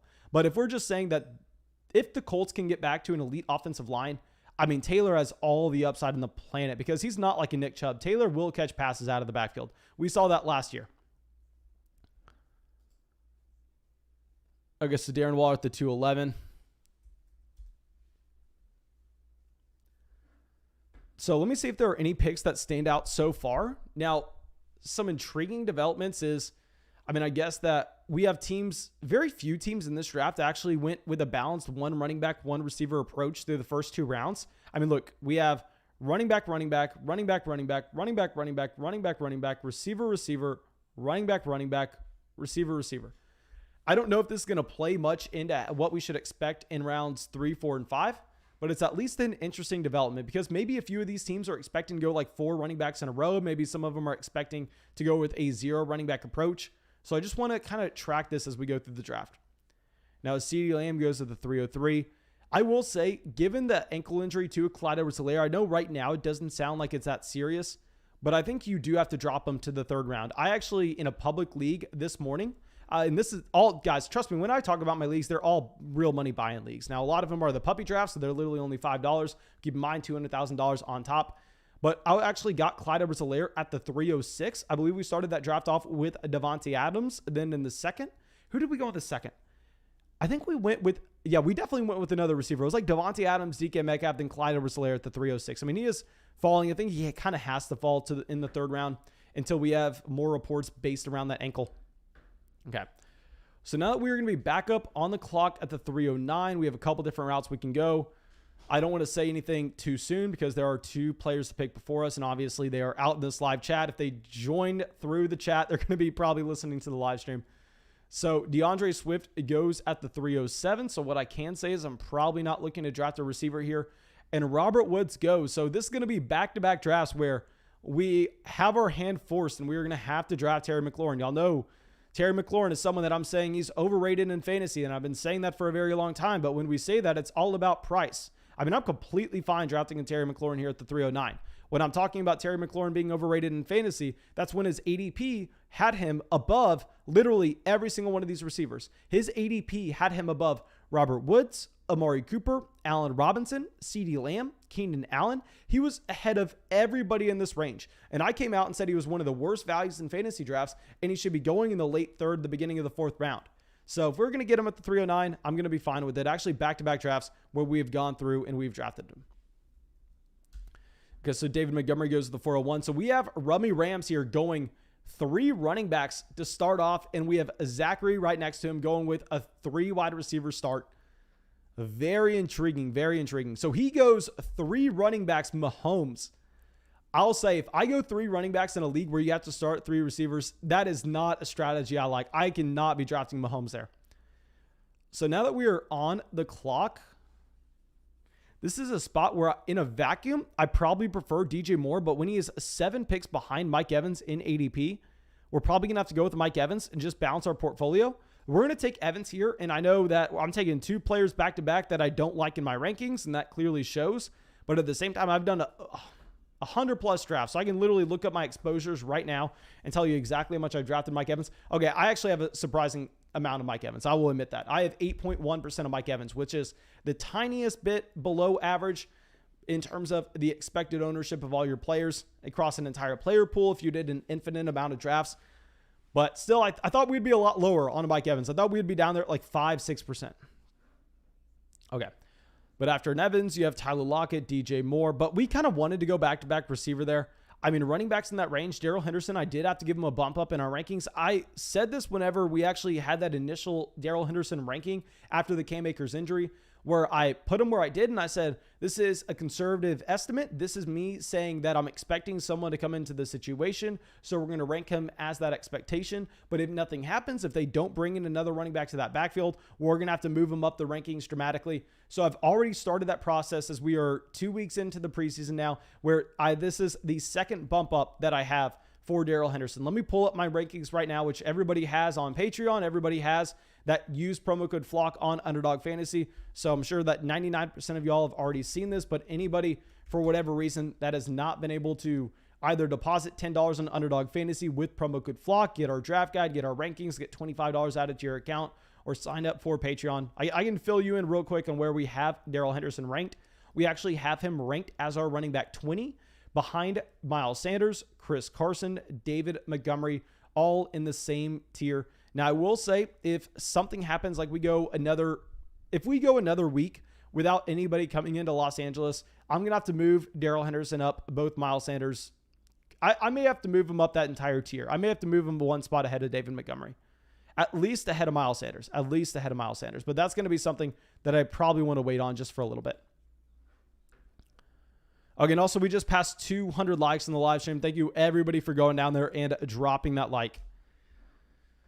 And so Sanders goes at the 409, Jacobs at the 412, ETN at the 503. Honestly, I'm kind of fine seeing these running backs go off the board. When we started draft off with the combination of Aaron Jones, Jonathan Taylor, we really have the luxury of just continuing to draft wide receivers here.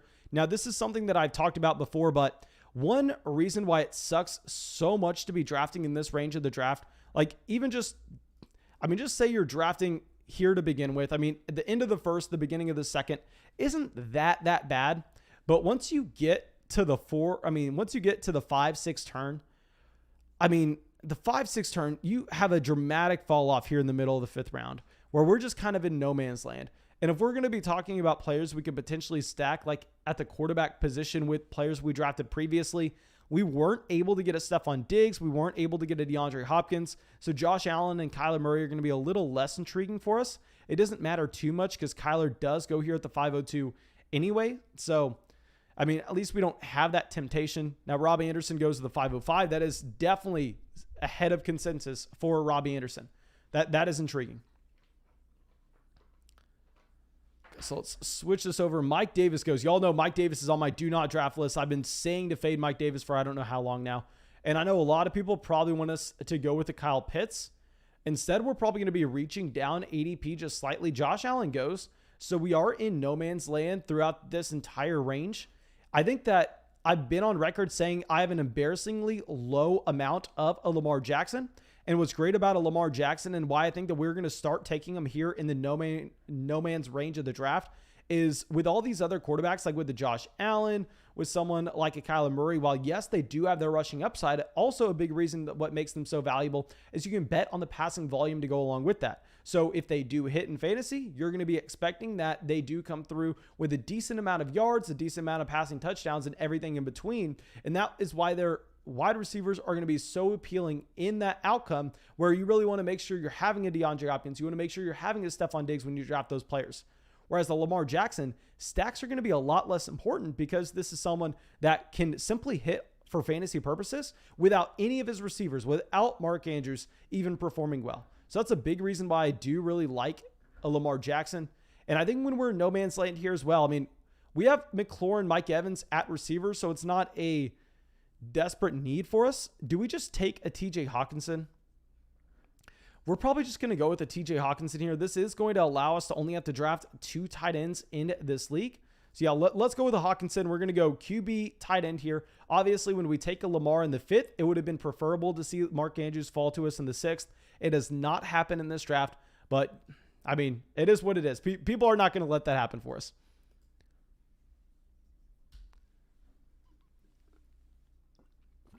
Okay, so Antonio Brown continuing to slide up draft boards. Myles Gaskin slides up this draft board to the 605. We were drafting him at the beginning of the 7th round in yesterday's draft.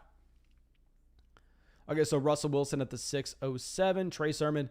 And guys, if y'all are just now finding this live stream, make sure y'all are subscribing to the channel. And most importantly, because I know YouTube is very weird with how they recommend live streams. I mean, videos are very consistent. You watch a channel regularly, they're going to recommend those videos to you. A live stream's a little different though, in that you're not going to get that recommended to you every single time. So if you are enjoying the live stream and you want to see this again, make sure you subscribe to the channel and hit that bell next to the subscribe button. That way you know when we're live, you can come out, you can get in these real money fantasy football drafts with us. I mean, even if you think I'm stupid, you better be subscribing, you better be hitting that bell because we do a decent amount of $100, $50 drafts. So if you want to get in a $100 draft, if you want to get in a $50 draft, if you think I'm stupid, well, hell, come take my money because I'm putting it up. That's the kind of confidence that I have. Okay. So after we take Hawkinson, honestly, I'm kind of hoping receivers make it back to us because the problem is when we're going through 6 rounds and only having 2 receivers, we're in a spot where, yeah, we technically are going to be strong at every position. The depth at receiver is going to get a little ugly. So in a best ball format, I mean, the bottom of the roster may be looking... It may be looking gross, to be honest. Okay. So Dak Prescott goes to the 612. And a big thing is also, guys, we love seeing these quarterback selections. When we go with Lamar in the 5th, I mean, we want to start getting these guys off the board. I'm happy to see Wilson go. I'm happy to see Dak Prescott go. Because the only thing that they would do if they fell to the end of the 7th, the beginning of the 8th, the only thing that they would do is tempt us. And we don't need that temptation. I promise you that. We do not need that temptation. Okay, so Juju Smith-Schuster goes to the 703. Would have loved to get him as our wide receiver 3 in this league. Okay, so now let's switch this back over. Let's look at who we are going to be going with. I'm assuming that we're probably going to go receiver, kind of to round out this team. Because keep in mind, this is a format where you have to draft 3 receivers. I did not even see that SPAC got in this draft. Okay, so if we go through, the only running back that I've seen SPAC actually draft over Dobbins or Gibson in the 1st round is Derrick Henry. So he takes Derrick Henry, gets his boy, of course, J.K. Dobbins in the 2nd. I will say, guys, do not follow SPAC's lead here. This is someone very confident in, quote-unquote, their guys, their players. In my opinion, I think taking Dobbins in the 2nd round is just taking your buy-in and donating it to the league pot. I don't agree with it whatsoever, but I mean, you do you. To be honest, I'll say that I'm most likely going to go with an A.J. Brown, Darren Waller, Justin Jefferson, any of the players in this range. A Clyde Edwards-Helaire is going to be interesting given the ankle injury. But yeah, that is tough. That is tough. Okay. So our next pick, we're going to go with someone that we have significantly lower than consensus. But if we're getting him here at the 709, unless we had an injury that I did not know about during this game, I think that we kind of have to go with the Deebo Samuel. So his ADP is 65 and we're taking him at 81. So that's more so a diversification purpose. I mean, we kind of need to start getting receivers on this team. A receiver is going to be the selection no matter what when we're strong at every other position. So yeah, Deebo Samuel at the 709 is where we're going to go. I'm not that excited. If I look up how many drafts I have Deebo Samuel in, I'm praying that it's a low number. Okay, that's concerning. We have Deebo Samuel in 8.3% of drafts. Yeah, I need to stop drafting Deebo Samuel as much. That is, I mean, we have Curtis Samuel in 7.2%. I figured I would have more Curtis Samuel in drafts than I would have Deebo Samuel. That is not a fun thing to see, to be honest. And McCole Hardman, someone that I have significantly higher than consensus. I actually have McCole Hardman. I've just looked it up in 15.3% of my leagues. So the 804 now, I mean, like I said, these quarterbacks are just mainly tempting us. They're not really doing anything. In Damian Harris, I will say that anybody that advises drafting him in the 6th, 7th round where I see him go consistently, I think that's a horrendous pick.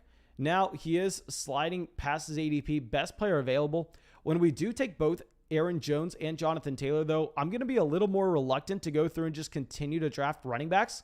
So instead, I think we kind of try to catch up at receiver here because we're going to see a receiver run soon. So it's going to get a Brandon Cooks at the 804. We've done enough of these drafts knowing that the running backs that we can find at the end of the 9th maybe are just going to be on the same level as a Damian Harris, where, I mean, you're going to have a wide receiver run coming sometime soon. I promise you that, my dudes. Okay, so I see a lot of people in the chat hyping up SPAC. I know. I see a lot of people in the chat hyping up SPAC.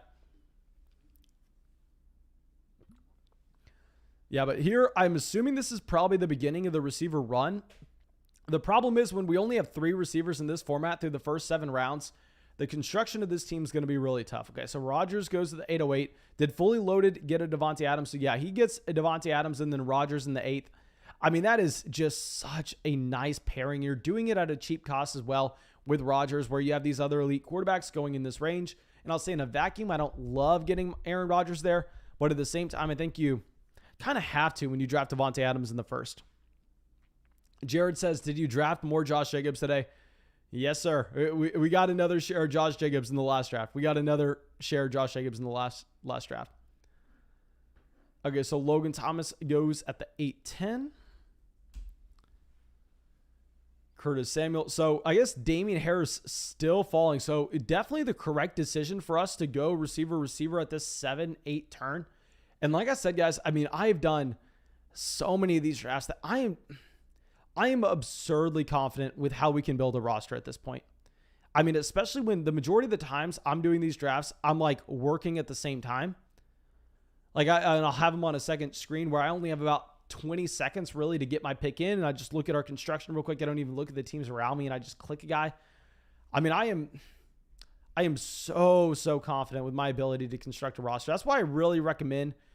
I'm not recommending y'all make that $10 deposit on Underdog Fantasy, get that $25 and then go jump in a $25 league. I've told people the exact opposite of that. Do not take that $25 that Underdog is giving you to play when you make that $10 deposit with promo code FLOCK. Do not take that and jump into a 25-man league. Take that and play in a bunch of 3-man drafts. I'm sorry, not 3-man drafts, the exact opposite. Play in a bunch of 12-man drafts that have a $3 buy-in. Like, let me pull up the lobby to make sure they still have that. Yeah, so they have, I'll pull this over real quick. This was the little window I'm checking my exposures on. This is what y'all need to be practicing with, because when you go through, when you make that $10 deposit, you can just get these $3 drafts going and you'll have $35 to do it with. So you can go through and you can do 11 of those drafts. Make sure you're doing that, guys. It's going to make you a significantly better drafter when you get to your real league that you care about. What's great is you can get these practice real money drafts in, and then you don't have the commitment during the season. There's no better tool. There's no better tool. Lankdog says, I'm starting to believe in Gibson. Been drafting him more lately, up to 13%. Where are you drafting him? Are you drafting him at the 1-2 turn if you're at 13%? Because he's already going in the middle of the second. Jan says the man with 3 tight ends on the same buy in the last draft. Touche, my man. Touche. Okay, so if we pull this up now, I mean, we just have a very balanced roster. We could look at it. here's my thought process. And this is honestly why I kind of don't like drafting a quarterback as early as we did, because I'm looking at this as a spot where Tom Brady's at least a little intriguing when we have a Mike Evans. Now, the main reason we passed it on a Damian Harris, though, is if you go and you look at my rankings right now, Zach Moss and Damian Harris are right next to each other. And the wide receivers that we ended up seeing go off the board, like Michael Pittman already off the board, they're going to be in a tier below the combination of Deebo Samuel and Brandon Cooks for me. So I think we just get a Zach Moss. Zach Moss has been someone I'm drafting a ton. I hated him in fantasy last year, but at the end of the day, now we're getting a discount on him, and he's going to be the starting running back in one of the league's best offenses. So yeah, we're going to go with a Zach Moss at the 909.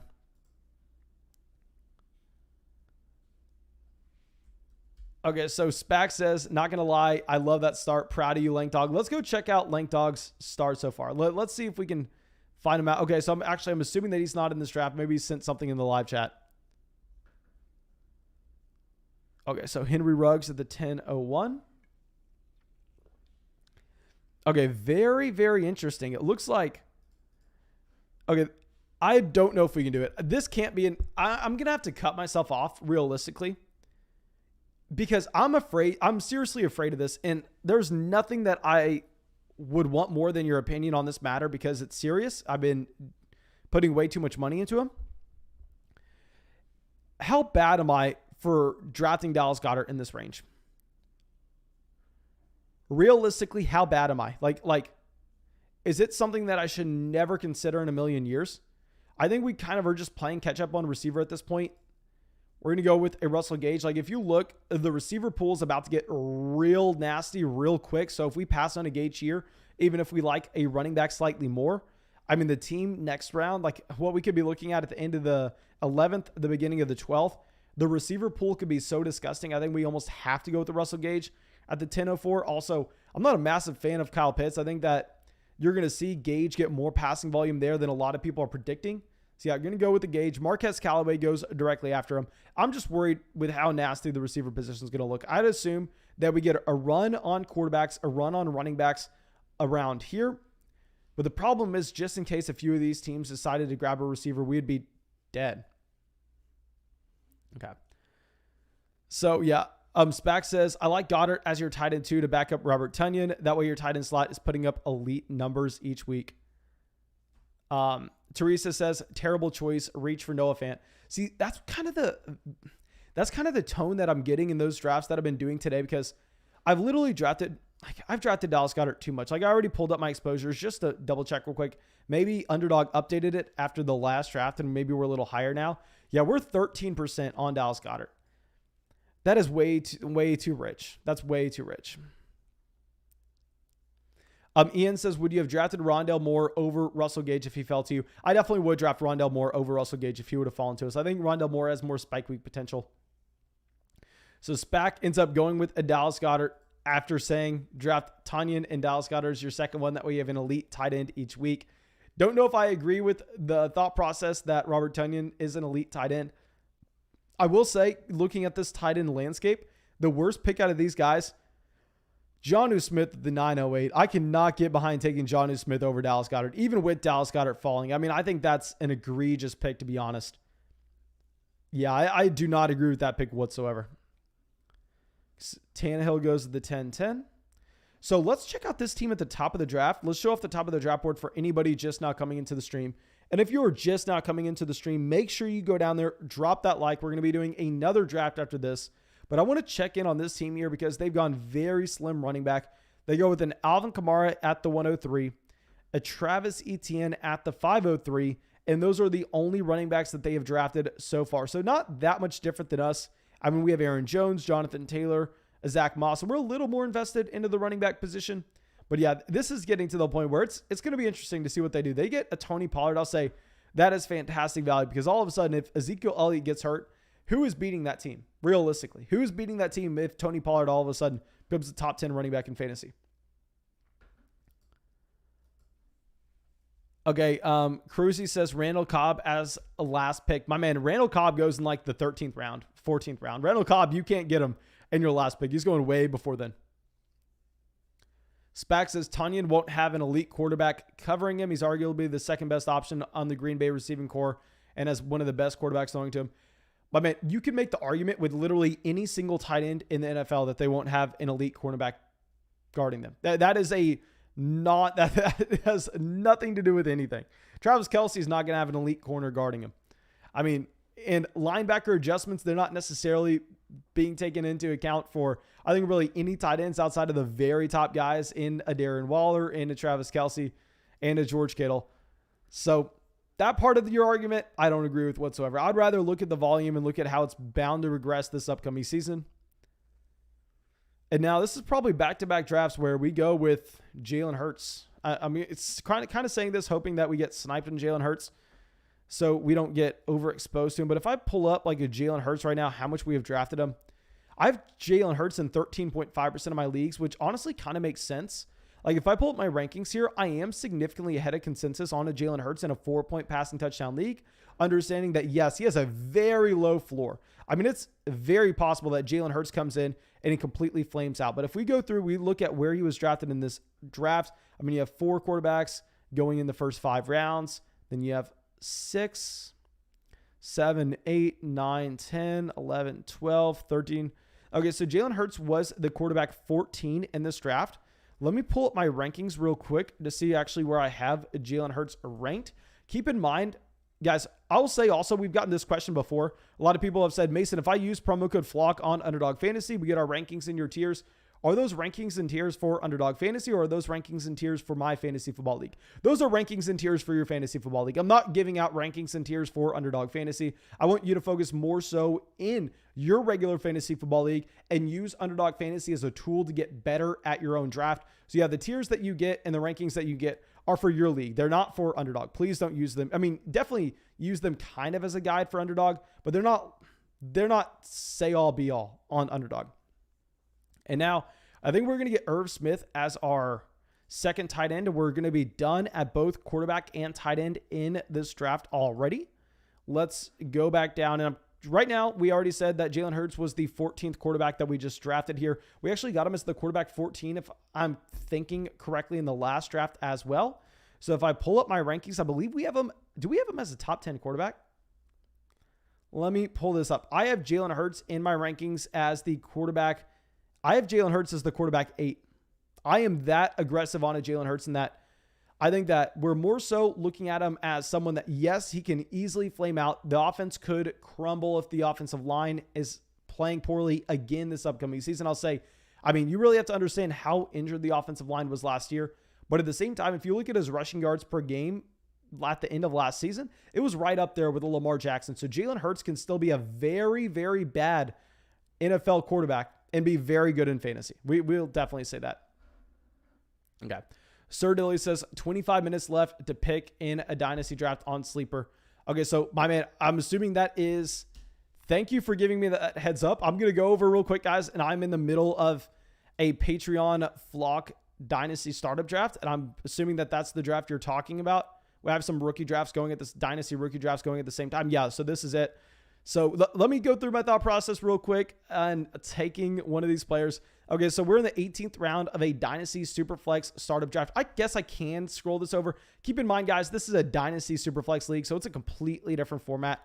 So we can scroll this over. Here, we're probably just going to be taking a Teddy Bridgewater. I mean, this is someone we're getting in the 18th round. It's a 6-point passing touchdown Superflex league. So Bridgewater, just an upside shot, but that's so off the wall. We'll talk more about that on our Dynasty channel. I don't want to bring Dynasty in over here, though, because I know a lot of people don't care about Dynasty Fantasy Football, even though it's my favorite way to play. It is what it is. Thank you so much, Sir Dilly, for letting me know about that. Okay, so after we go with an Irv Smith, I think that's honestly the right call there, and that we're just looking at that as being the last tight end in that tier. And the other guys that we would have gotten, I wouldn't have been too excited about only drafting 2 tight ends if we would have waited that far. So yeah, getting an Irv Smith is going to be fine. And then we're just wide receiver, running back, wide receiver, running back, wide receiver, running back.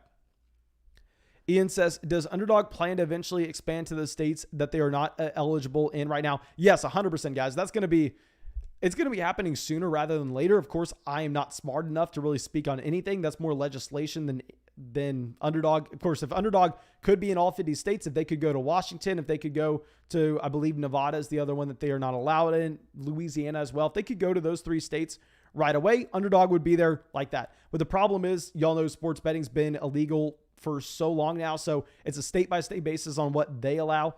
So yeah, it's most likely, I know someone actually shot me a DM saying, I forgot what state it was, but they said on September 9th that they were making Underdog legal, which was exciting. I probably should have remembered what state that was, but it's just like how, you know, other DFS sites aren't going to be legal in certain states. And there's just been all the kind of fighting there. I mean, it's similar to online poker. Y'all know how it is. I'm not smart enough to really speak on it in depth, but at 1309, we're just running back and a receiver from here on out. So I think we're probably going to end up looking to go, I don't want to say we need to go with a receiver here, but the running backs in this range are disgusting. Where the running backs that we're going to get later on are going to be very similar to Damian Harris. Like, what makes these guys any different?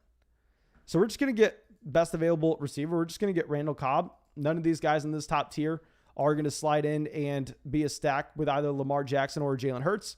So yeah, let's get Randall Cobb. And a big thing also is with Lamar Jackson and Jalen Hurts. Y'all know I talk about stacks a lot with the quarterback position, but those are the two quarterbacks that I honestly don't care too much about stacks with, just mainly because, I mean, guys, they're going to be bringing so much of their value from rushing, not what they're doing through the air. So I think getting their pass catchers is a little less important in those pair of quarterbacks.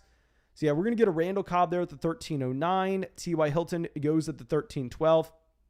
Okay, so CR, Fran the Man says, are you doing another Underdog draft after this? Yes, sir. We're doing another draft after this one, my dudes. That's what I said. We do 3 drafts at the minimum every night. I know on Saturday nights, it's a little different because we have to wait so long when we're live streaming because I want to watch those preseason games. But we started this stream during halftime of the 49ers game. So yeah, we'll be able to get another draft going. Matt Ryan, clearly a massive value, but once we take a Lamar and a Jalen Hurts, we literally just can't draft Matt Ryan. It's only running back receiver from here on out. Okay, so we have a run on running backs here. I think that we still probably have to go. I mean, do we have to take a Damian Williams here?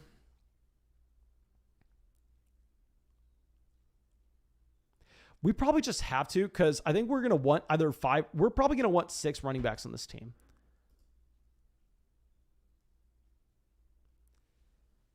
It's so gross. It's so gross.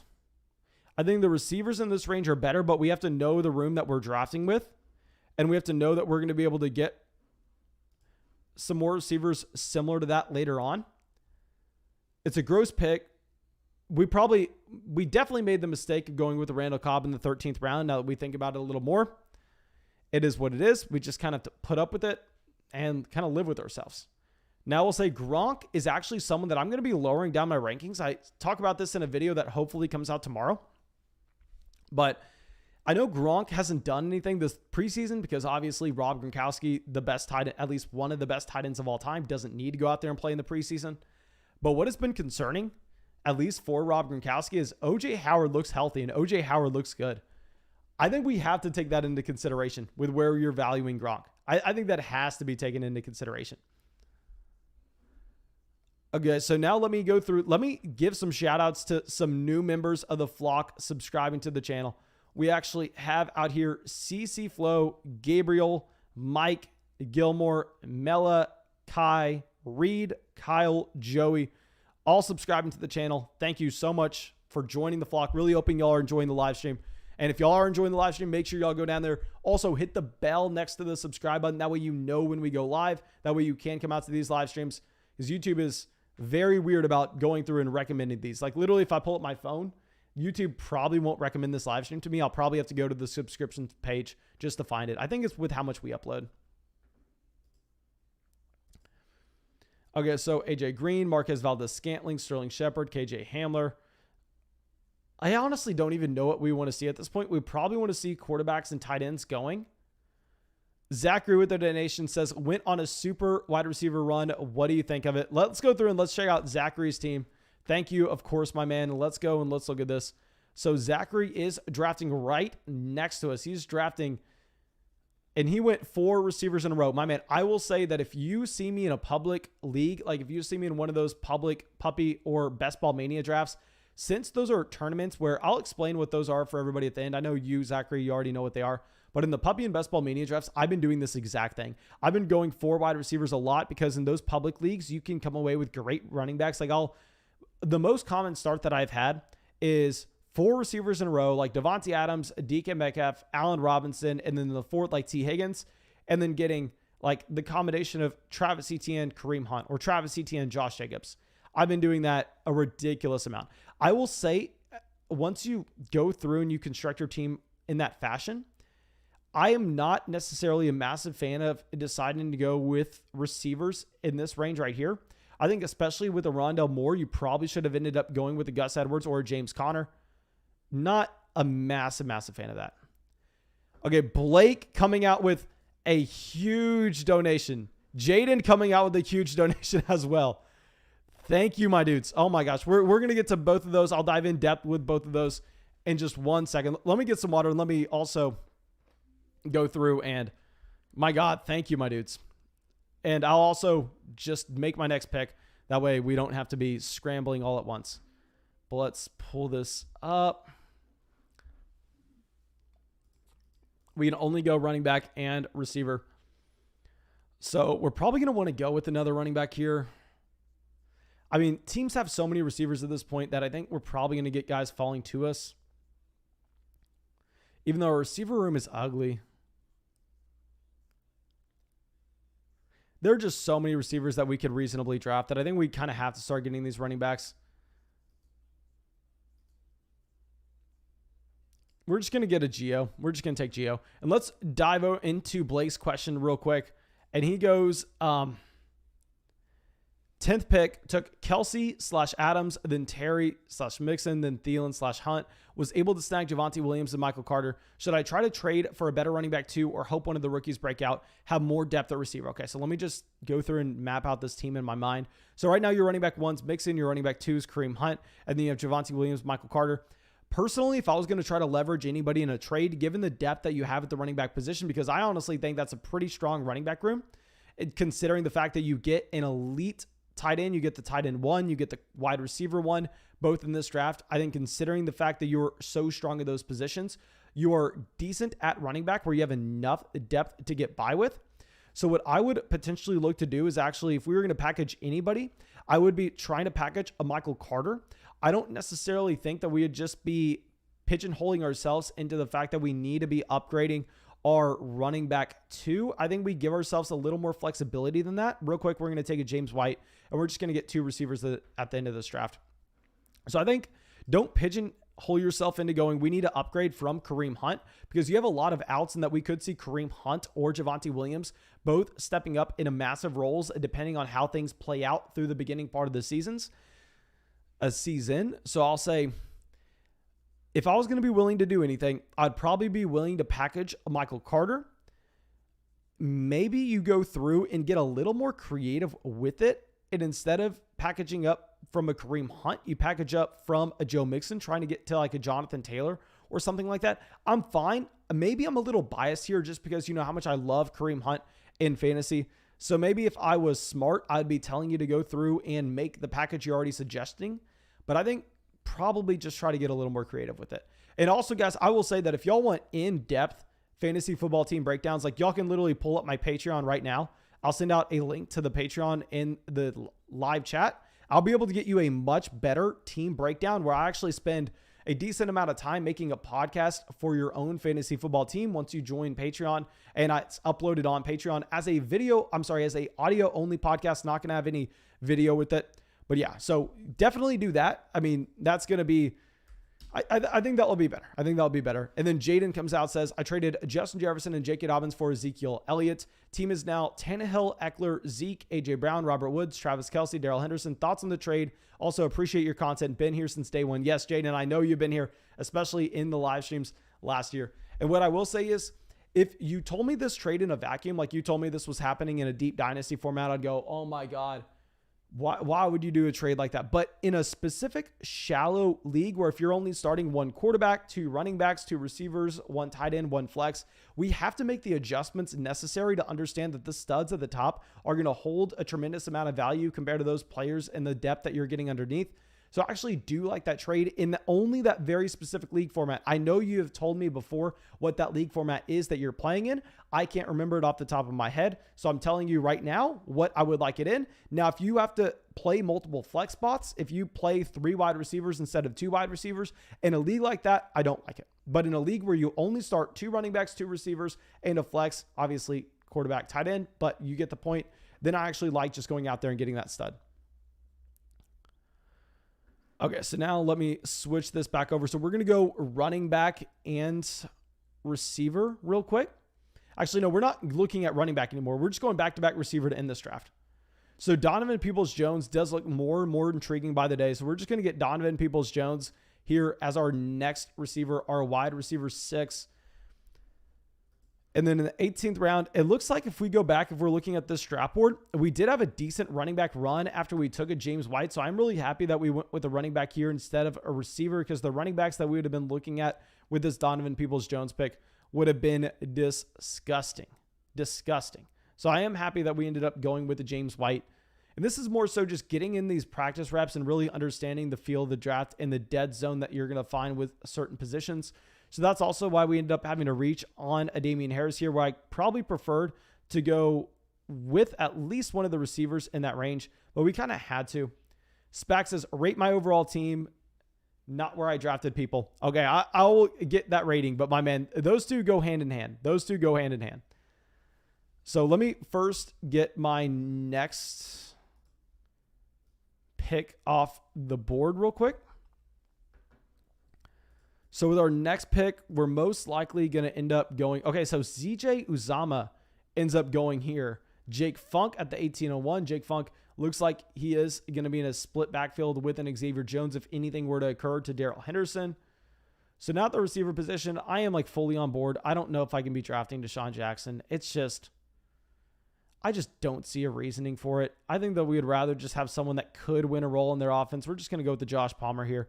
And let's go look at Spack's team real quick. Spack did end up drafting from the 104. So I will ignore where you took the players. We'll go running back, receiver, quarterback, tight end. So at running back, you have Derrick Henry, J.K. Dobbins, Miles Sanders, A.J. Dillon, Chuba Hubbard. Okay, so I'll say that's a strong running back room, my man. I will say you have a strong running back room. I cannot make fun of you for that running back room. You have a running back 1 with Derrick Henry. A low-end, I mean, I don't want to say that. Well, you have a mid to low-end running back 2 in a J.K. Dobbins. You have a low-end running back 2 in a Miles Sanders. You have a running back 3 with upside in A.J. Dillon. And you have a pure handcuff with a Chuba Hubbard. Not a bad construction at all. Then at receiver, you have Allen Robinson, Jamar Chase, Devontae Smith, Michael Thomas. I hate what you did. I hate what you did with a passion. I think this is something that we can definitely talk about. And that when you draft a Jamar Chase, when you draft a Devontae Smith, these are both players that aren't going to be producing at their peak levels at the beginning part of the season. So when you're going to be drafting a receiver here in the 8th round, you have to be taking someone that's going to have a role in their offense week 1 that's going to be able to cover the lack of production that you're getting from these two guys. So Michael, this is like the worst trio of receivers that you can have in this range. You should have gone through and you should have tried to balance out a little more of that production. Paris Campbell, Byron Pringle, Nico Collins. And Mike, yeah, man, I'm sorry. But this team is dead.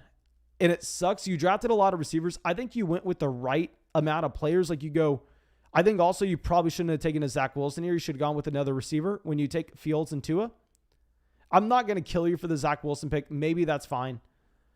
But yeah, my man, I think that the problem with that was definitely the fact that you went out of your way. And I mean, yeah, just the combination of Michael Thomas, Jamar Chase, Devontae Smith, those guys could all be on your roster just doing nothing for you at the beginning of the season. Like, I'm sorry. I'm sorry, my man. I can't get behind that.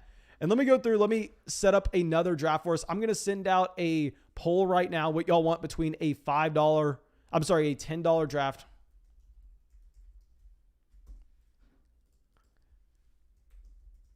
And Spack, I know it seems like I'm just giving you a hard time, but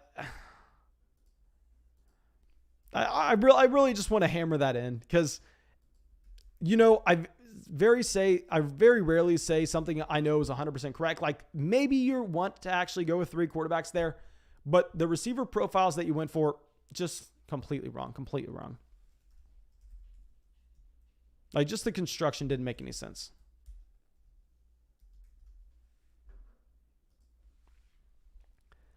Spack says GOAT team. Okay, my man. Okay, so let me get this next draft set up. I just sent it out in the chat real quick, the poll for y'all to vote. And if y'all want a $10 or a $50 draft.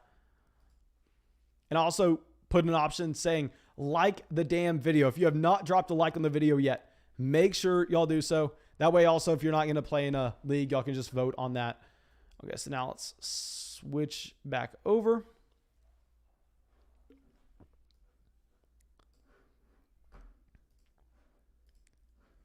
Okay, so it looks like we're probably going to get another $10 draft going.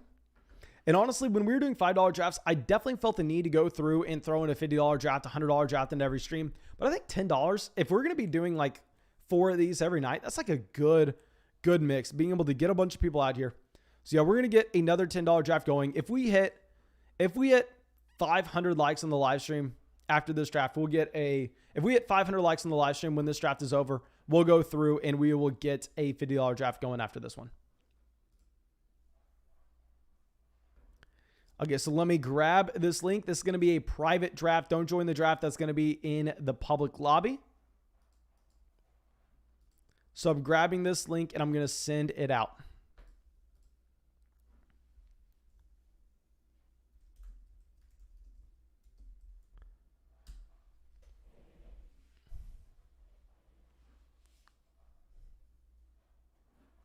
Okay, so let's switch this back over.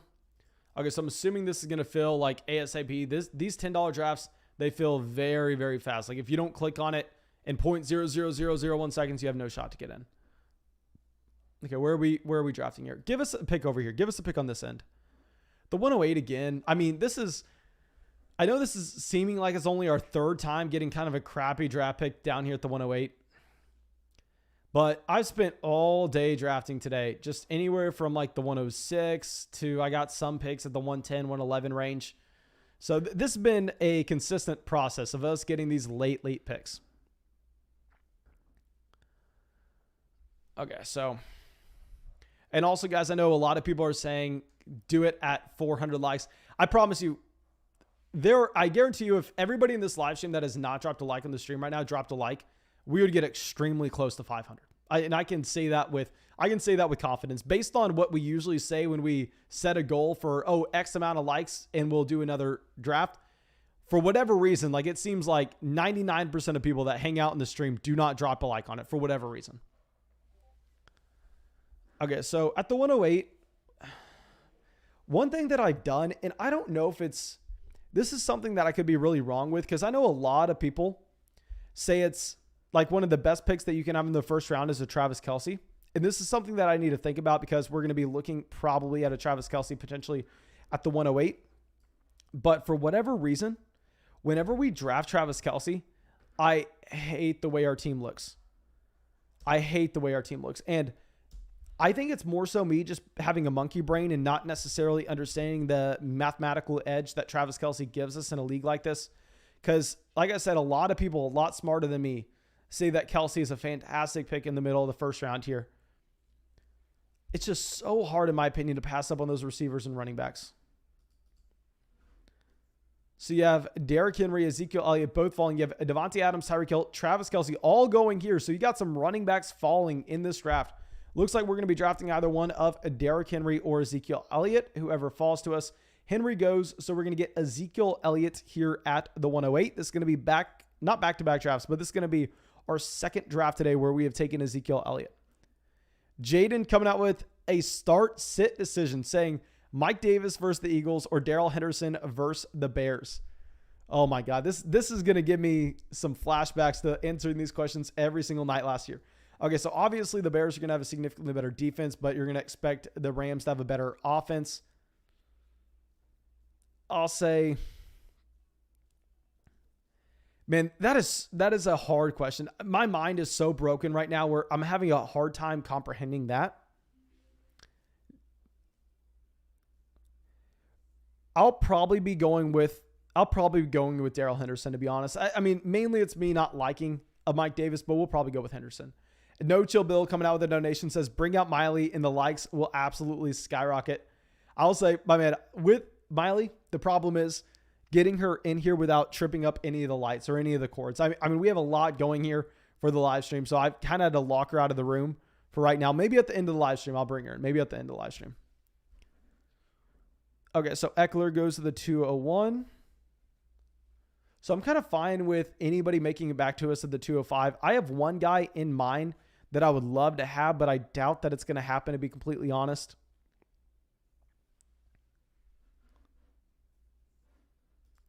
So Hopkins goes to the 202. DeAndre Hopkins was honestly the guy that I was thinking that earlier on we were able to get him at the 205, but that's just not happening at all anymore. We actually have Matt coming out, says first ever dynasty draft. Okay, I'll get to that in 1 second, my man. I'll get to that in 1 second. Okay, so let me pull this up. So at the 205, I guess this is going to be the third draft in a row where we've started running back. We're going to go Ezekiel, Elliott, Antonio Gibson. And I think that we really like in the public leagues, probably going receiver a little earlier. Like, I'm just being completely honest with y'all here. If we were in a public league where I know that wide receivers are going to get pushed up the draft board, I'm probably going with the DK Metcalf over an Antonio Gibson, given the fact that you start 3 receivers here and it's best ball. But in this league in particular, I actually think that Antonio Gibson's going to be the better play, knowing how people in these drafts that are in the live stream actually like to push up running backs and go with running backs more so at the beginning of the 5th round. Where in a lot of those public leagues, I'm actually able to get players like a Kareem Hunt at the end of the 6th. I'm able to get a Josh Jacobs at the 5-6 turn, where that's not happening here. So it is better for me to go with Antonio Gibson. And Matt comes out, says first ever dynasty draft. First off, Matt, thank you so much for the donation. And second off, guys, like I said, the best way, if you want a more in-depth breakdown than what I'm about to do with Matt's team, like if you want me to go through and literally make a podcast on your team, I do that every single day on Patreon. That's what I spend the majority of my day on, is over there on Patreon. I'll send that link out in the live chat. Of course, it's in the description of the video as well. But anyway, with Matt says first ever dynasty draft, Trey Lance, love it. Trey Lance in a dynasty superflex league is actually a 2nd round startup pick for me. Saquon Barkley, top 3 running back in dynasty. AJ Brown, top 3 receiver in dynasty. Jerry Jeudy, talented, but the situation sucks. Darnell Mooney, not in love with. Brandon Ayuk, Kyle Pitts, a top 4 tight end in dynasty. Brandon Ayuk getting the stack with Trey Lance. Mecole Hardman, you say Moore, so I don't know if that's DJ Moore, Rondell Moore, Elijah Moore. If it's DJ Moore, I'm jumping up and down. The other guys, Henry Ruggs, Tony Pollard, Kadarius Toney, Larry Roundtree, and Dwayne Eskridge. So pretty much a boom, like a studs and duds dynasty star, but that is definitely very strong, my man.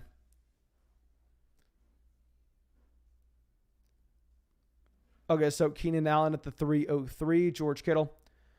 Okay, so see, this is kind of what I'm getting back to in saying that leagues like this, I think we actually prefer to go with the running back a little bit earlier, given the fact that compared to a public league, I'm telling you right now, I mean, you're never getting a CeeDee Lamb. You're never getting a Keenan Allen in this range. They're always going at this turn. You're actually getting guys like a Clyde Edwards-Helaire pushed down. You're getting George Kittle pushed down. But in a league like this, I'm more confident with the wide receiver value that we're going to be able to get later on. And I swear to God, if we have to go with the Terry McLaurin in 3 straight drafts, I'm not going to do it. I won't do it. I think that we have done enough. We have done enough in mixing up our exposures. After having to take McLaurin in 2 drafts in the past 2 times, we're up to 4.5% of Terry McLaurin in our fantasy drafts. We have to cut it off somewhere. I think that it doesn't matter where we see Rizzy Blade decide to go here. We're not going Terry McLaurin.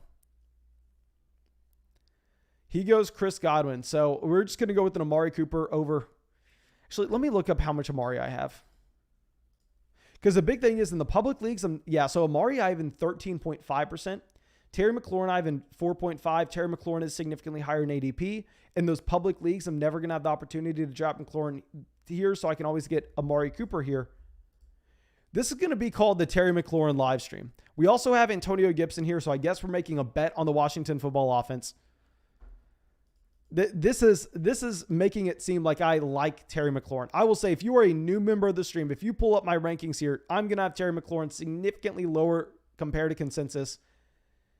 But in these drafts in particular, getting him at the 308, I'm fine with. My problem, like I've said before, why we were screaming that Terry McLaurin was overrated is when he's going over all of these receivers. I mean, he was literally going over A-Rob, Keenan Allen, CeeDee Lamb in ADP, which was ridiculous. But if we're getting him here behind those guys, it's whatever. We need a receiver after we go with Zeke, Antonio Gibson in a league like this. So I'm not even going to look at the chat because I know we're going to get so much crap in the chat for that. So I'm going to ignore y'all. To be completely honest, I can't look at that. I can't look at that anytime soon. I'm going to have to act like I did not draft Terry McLaurin there. So we have some more running backs going off the board. I mean, J.K. Dobbins, I think, does have to be falling based on the usage that we actually had with Gus Edwards in this last preseason game. I mean, that looks like it's going to be a very close to a 50-50 split. So, yeah, I definitely want to be fading someone like a Dobbins here.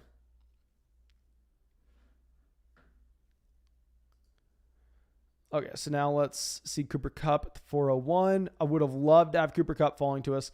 And it does suck. It literally sucks drafting with y'all. Because, guys, keep in mind, just think about the drafts that we are in. So when you use promo code FLOCK on Underdog Fantasy and you make that $10 deposit, you get $25 added to your account. You get my 2021 draft guide, my 2021 rankings and tiers.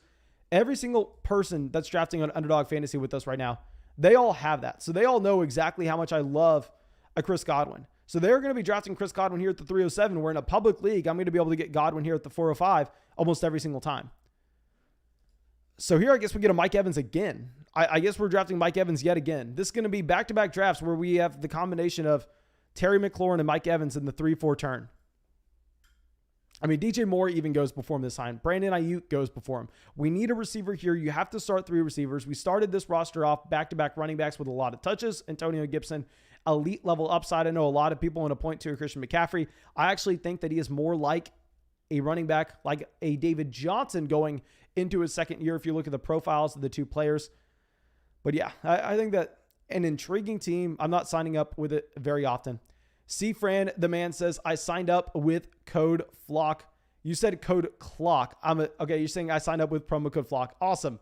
My man, I am excited to hear that. I wish we had an alarm that popped up on the stream that goes, CR Fran, the man, signed up with promo code FLOCK. Promo code FLOCK. I wish we had that, my man. Thank you so much. Thomas says McLaurin after Godwin and Woods seems like value. Yeah, I kind of just have to. I mean, we have him in 4.5% of leagues. And if I'm going to take a receiver over Terry McLaurin there, it would be an Amari Cooper. I have to go receiver. I've tried out some different builds where we start 3 running backs in a row. And in a league like this, it honestly puts you behind the 8 ball where I really, really am not excited about it whatsoever. So Dobbins, I'm not going to be considering when we start with an Ezekiel, Elliott, Antonio Gibson. We have Amari Cooper in 13.5% of our drafts. We have Terry McLaurin in 4.5% of our drafts. So I think getting a Terry McLaurin here, and then in the public leagues, when we're going to be able to draft Amari Cooper later than this, that's where we will go through, and that's where we'll draft Amari Cooper. Matthew says, how much is the next draft? If we get 500 likes on this live stream before this draft ends, which we have over 500 people in the live chat right now, that should be no problem, then we'll get a $50 draft going after this one, my dudes. I honestly probably should have put the goal a little bit higher than that because I didn't realize that. Yeah, because this draft is going to end about midnight my time. So I probably should put the goal a little higher than that. But, I mean, it's too late for me now. I already put that out into the world. Okay. Spack says, JK had about a 20% snap share up until midway last year. Even then, he started getting more touches in the second half. He only had about 40% most weeks. Yeah, my man, that's a big thing. You look at the contract extent. Hey, Spack, actually, real quick, riddle me this. And I'm saying that J.K. Dobbins is a fine pick at the end of the third, the beginning of the fourth. I'm saying he's a completely fine pick here at the 310, to be honest. I can't consider him at the 308 when we start running back. But if we start Diggs, Taylor, I'm completely fine taking a J.K. Dobbins here. But also, when you're going to get that excited about a J.K. Dobbins, do you know that you actually had Gus Edwards seeing more first-team snaps than J.K. Dobbins? Did you know that? I mean, that's something I think you can't overlook. And now we are in the dead zone. Welcome to the dead zone in the 5th round. So now I think that we're probably going to do the exact same thing we did in the last draft. We're probably going to go get Lamar Jackson, and this is going to look like a very similar build. Lamar, I need more of him in my life. A good thing with a Lamar Jackson is you don't necessarily need to have the stack there. So yeah, we're going to go with a Lamar at the 508. Kyle Pitts goes to the 509. I know a lot of people probably prefer to see us go with Kyle Pitts, and I'm saying, yes, guys, trust me, I understand Kyle Pitts is an elite tight end prospect, the best tight end prospect to ever come into the NFL.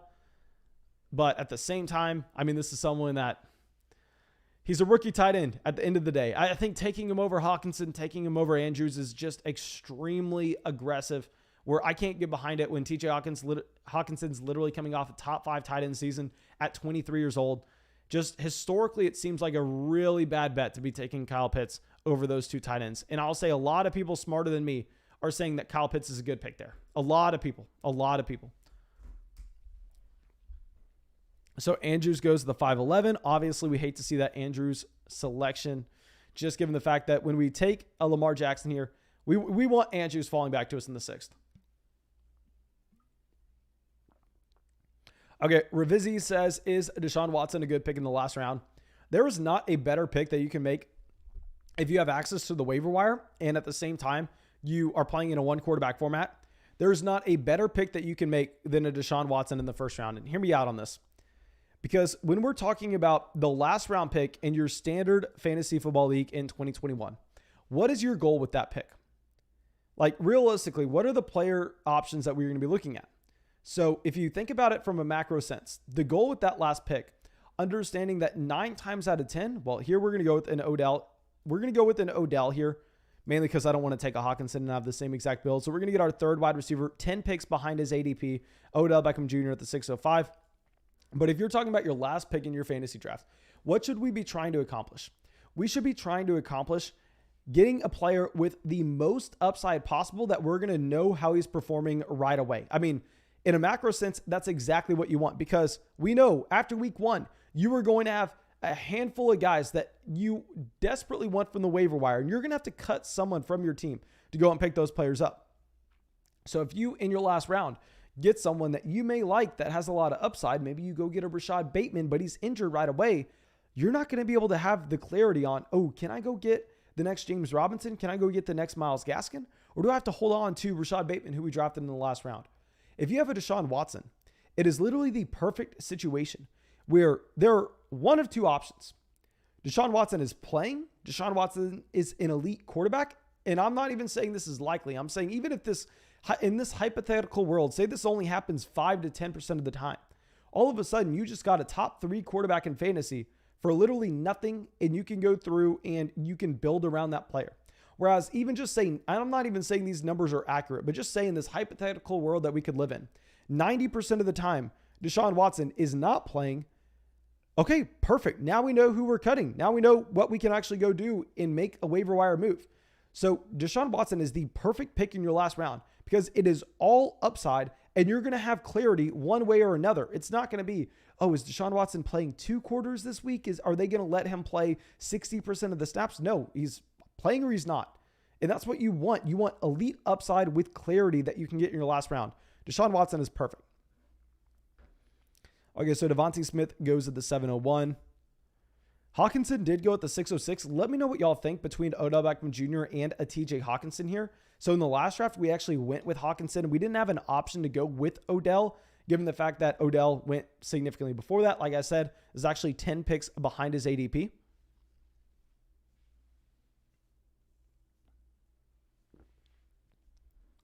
So Davis, Chase Edmonds, and I'm sorry, guys.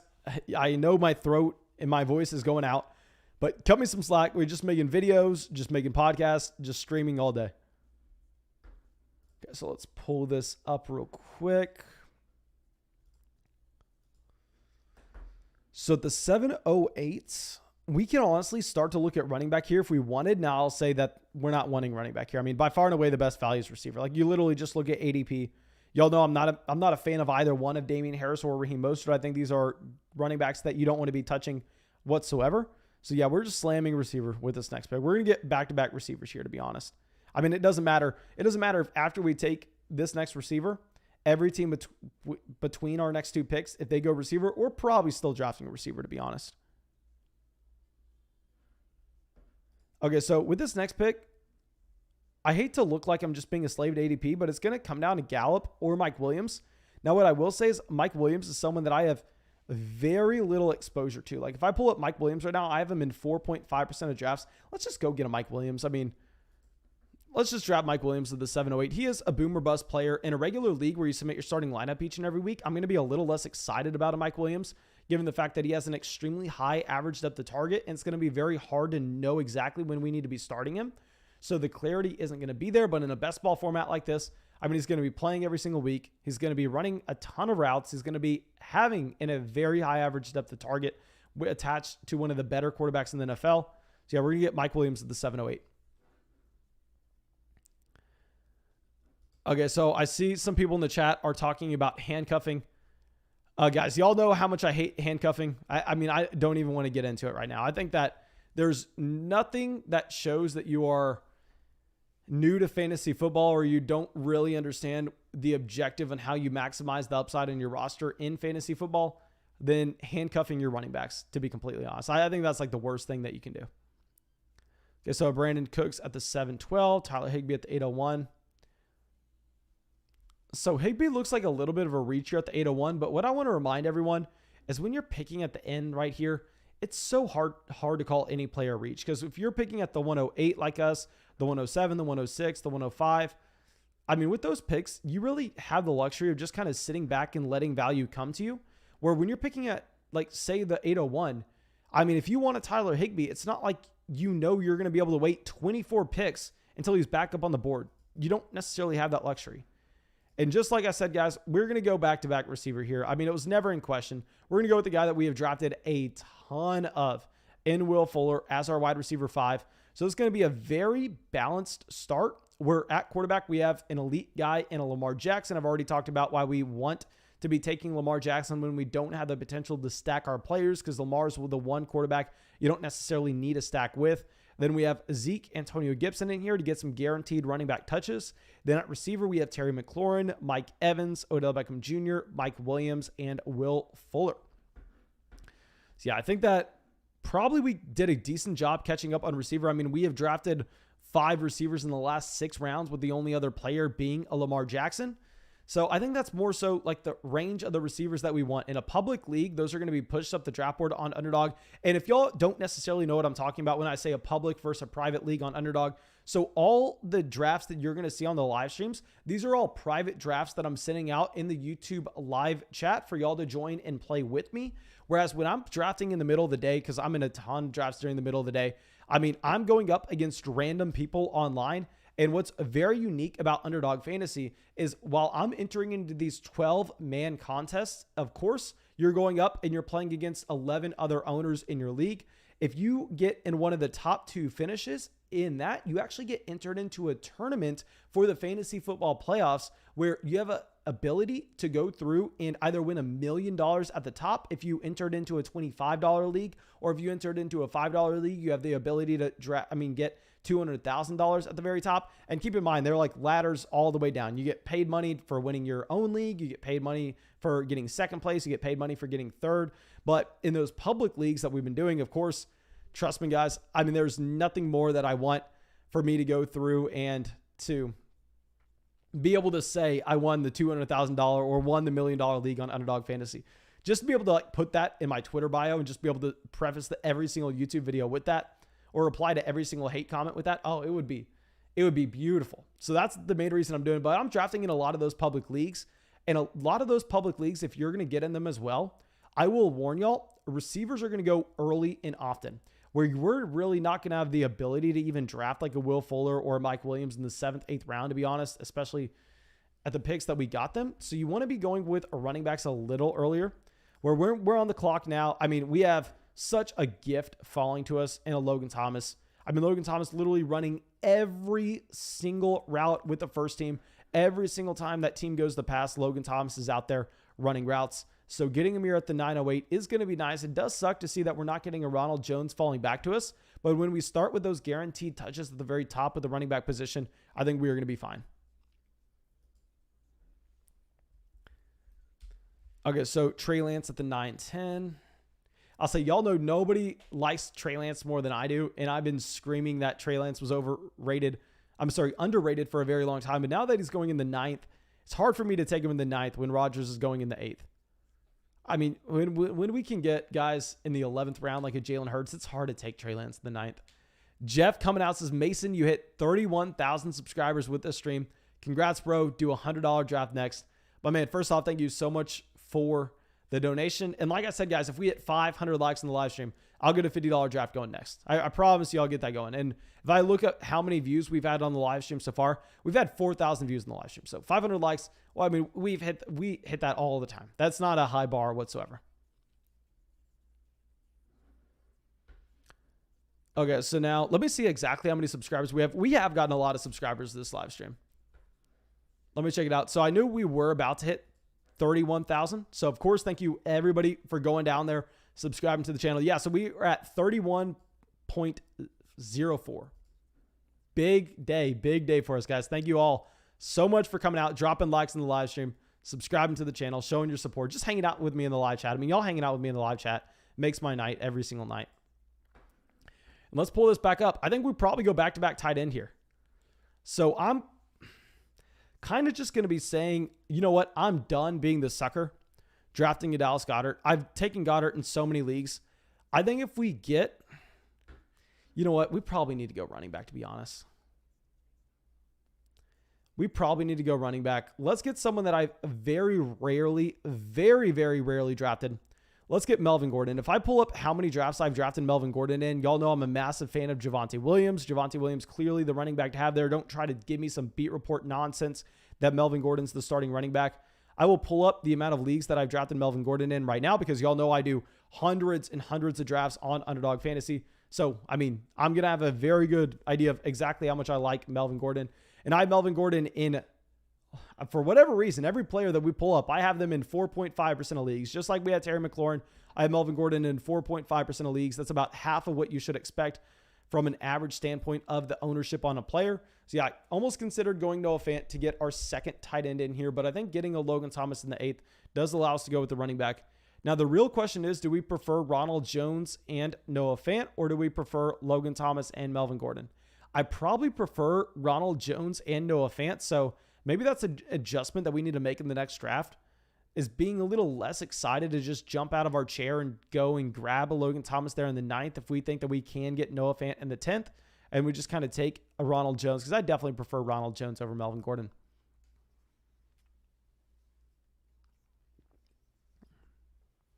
Okay.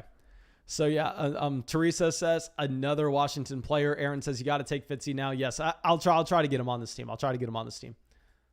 I completely agree with you. I think when we go with the trifecta, when we have their number one receiver, when we have their tight end, when we have their running back, we should probably be going with their quarterback as well.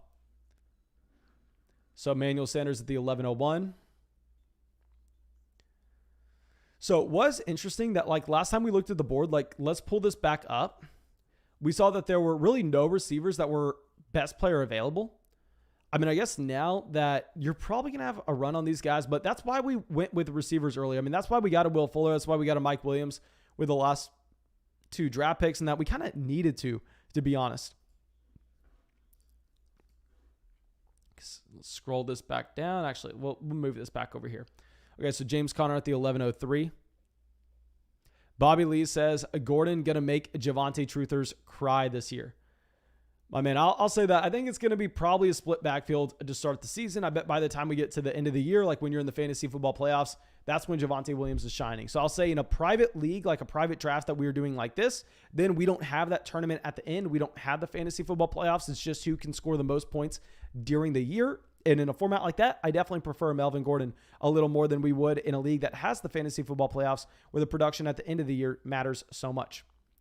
Okay, and this is also a big reason. I didn't want to say this out loud, of course, because I wanted him to fall to us.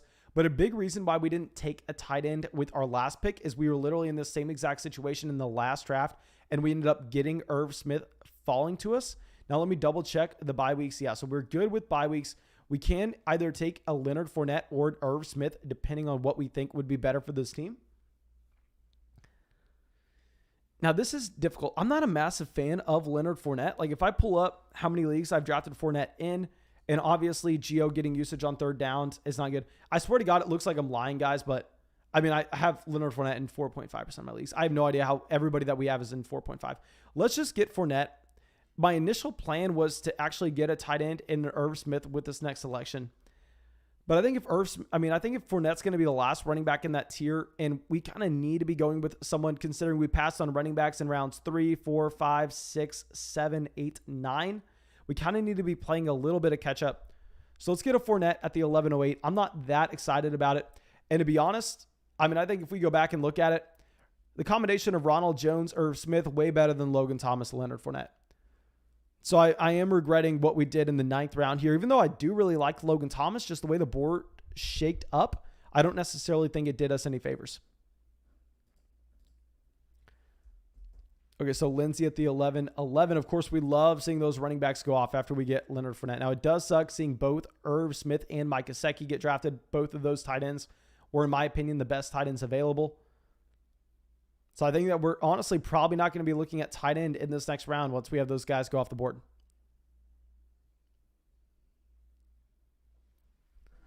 So let's switch this back over. It is so interesting to see. I know that Lawrence has an ADP of 127, but I'm telling you, in every single draft that I do, it seems like Lawrence falls a round or two behind his ADP. Like, it's the craziest thing ever. I don't know if Underdog legit has like a glitch. I don't know if there are some teams coming in drafting Lawrence at the 101 to make his ADP higher. But I never see Lawrence go above his ADP. I only see Lawrence go after it. I really only see Trevor Lawrence go after his ADP. Daniel, subscribing to the channel. Thank you so much for joining the flock, subscribing. And now with our next pick. Okay, talking out loud here, I think that we kind of, and I know, okay, I'm going to say this. Let me first get a draft pick in here with a Bryan Edwards. More so just an upside shot. Looks like he's the clear starting wide receiver there alongside Henry Ruggs in Las Vegas now. So we're going to get Bryan Edwards. And let me give my thought process. So if we were not so tied up to Washington right now, where we have Antonio Gibson, we have Terry McLaurin, and we have Logan Thomas. If we were not that tied up to Washington, I am 100% going with Joe Burrow with that selection. I think Burrow in the 12th round is ridiculous value. And like I said, I've been pumping up Trey Lance all offseason now. But I think at this point, when we're seeing Trey Lance go in the 9th and Burrow go in the 12th, I'm having to say that I like Burrow more at this value. But the problem is, when we are so tied up into Washington, if this team is going to be any good, Ryan Fitzmagic has to be a fantastic quarterback this year. So we are already kind of pot committed into that Washington team. So we're going to have to kind of target Ryan Fitzmagic later on in the draft. So I think going with the receiver here possibly makes a little more sense, even though, I mean, Joe Burrow was a fantastic value. The problem is, I mean, we kind of have to take Ryan Fitzmagic on this team. So we're going to get a receiver in round 12, probably going to get a receiver in round 13 as well. Okay, so Connor says Ryan Edwards or KJ Hamler. Y'all know how much I love KJ Hamler. I will say that for now, just given the fact that Bryan Edwards is going to be playing in an offense that should have more volume going to him, given the situation KJ Hamler is stuck in, probably going to be going with a Bryan Edwards. But I mean, y'all know how much I love KJ Hamler to the point where, like, right now, let me look up how much Cortland Sutton I have and how much Jerry Jeudy. So if I look up Jerry Jeudy, I actually have Jerry Jeudy in 7.2% of my leagues. So, and I have Hamler in 11%. I thought I had more Hamler, to be honest. I think that one problem with Hamler is we were in love drafting him in the 18th round to now when he's going in like the 14th, 15th due to the preseason. It's going to be harder for me to pay that premium just because I kind of got spoiled with the value that we used to be able to get on a KJ Hamler. I need to probably get over myself and just realize that he is still a good value in that range and still continue to take him. But let me know what y'all think about that. Like, how do y'all deal with that? Being able to draft a player a lot later and then having to go through. It's almost like if you like a stock or say you like just really buying anything and the price raises dramatically. And then like you're already like emotionally invested into like, oh, I was buying it at this earlier. Can I continue to buy it at this? It's something I definitely deal with. Like it's a problem I have.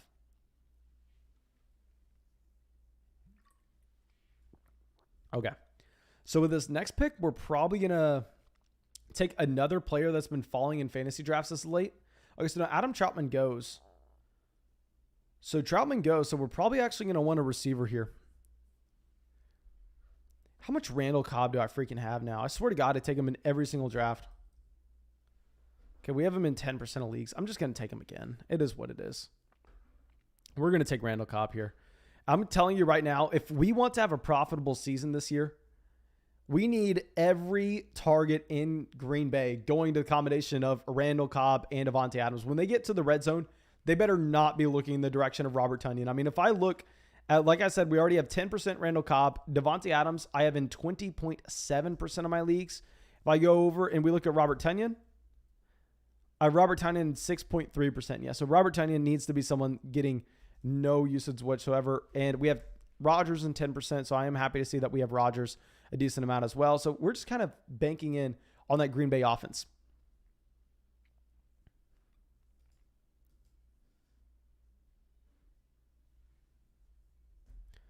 Okay, so Shepard, Tyrell Williams. This is going to be a difficult spot in the 14th round. Damian Williams goes to the 13-11. Yeah, I'm so glad we took Fournette and Melvin Gordon a little earlier. And let me go up, scroll to the top of the draft board real quick for anybody who's just now coming into the live stream. And if you are just now coming into the stream, make sure you go down there, drop a like on the live stream. It helps us out so much. And if we hit 500 likes on the stream, we'll be doing another draft after this. We'll be getting a $50 draft going. Okay, so let's pull this back up. And yeah, we have over 500 people in the live stream right now. So that should be really easy to do, my dudes. Okay, so Amara St. Brown at the 13-12. So I'm happy with our decision, but here's what I'm thinking out loud. So like I said, we're already tied into a Fitzpatrick. But the problem is there are multiple players that are literally like Rashad Bateman is 25 picks behind ADP right now. Tua is 17 picks behind ADP. Kirk Cousins is 9 picks behind. So Bateman and Tua are just massive values. Tua off the board. J.D. McKissic goes. Oh, running back is dried up. I'm not going to be looking at running back right now. We're going to have to. This is kind of what I don't like about kind of putting ourselves in a spot where we're having to reach on someone. We're having to reach on Fitzmagic here. Yeah. I think we went. I guess whenever I talk about stacking a lot, a big thing is I do like double stacking. I like getting 2 receivers and his quarterback. Like if you could get Stafford and the combination of Cooper Kupp, Robert Woods, I really like that. But you have to be doing it at a value. And I didn't consciously go through and draft Logan Thomas due to the fact that we had Terry McLaurin and Antonio Gibson. It more so happened naturally. But because it happened naturally, it put us in a difficult spot where we did end up having to reach on a Ryan Fitzmagic there, where I probably would have gone with the receiver and just got a quarterback later on. Let me know what y'all think about that, because I do not know what to think. I do not know what to think on that front.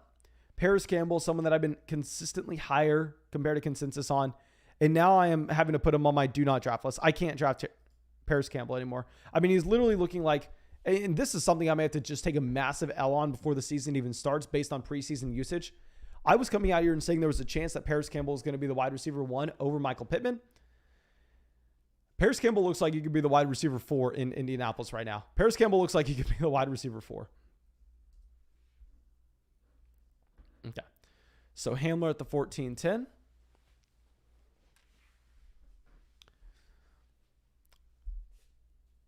I am interested. Okay, so let's scroll up and let's check out some teams.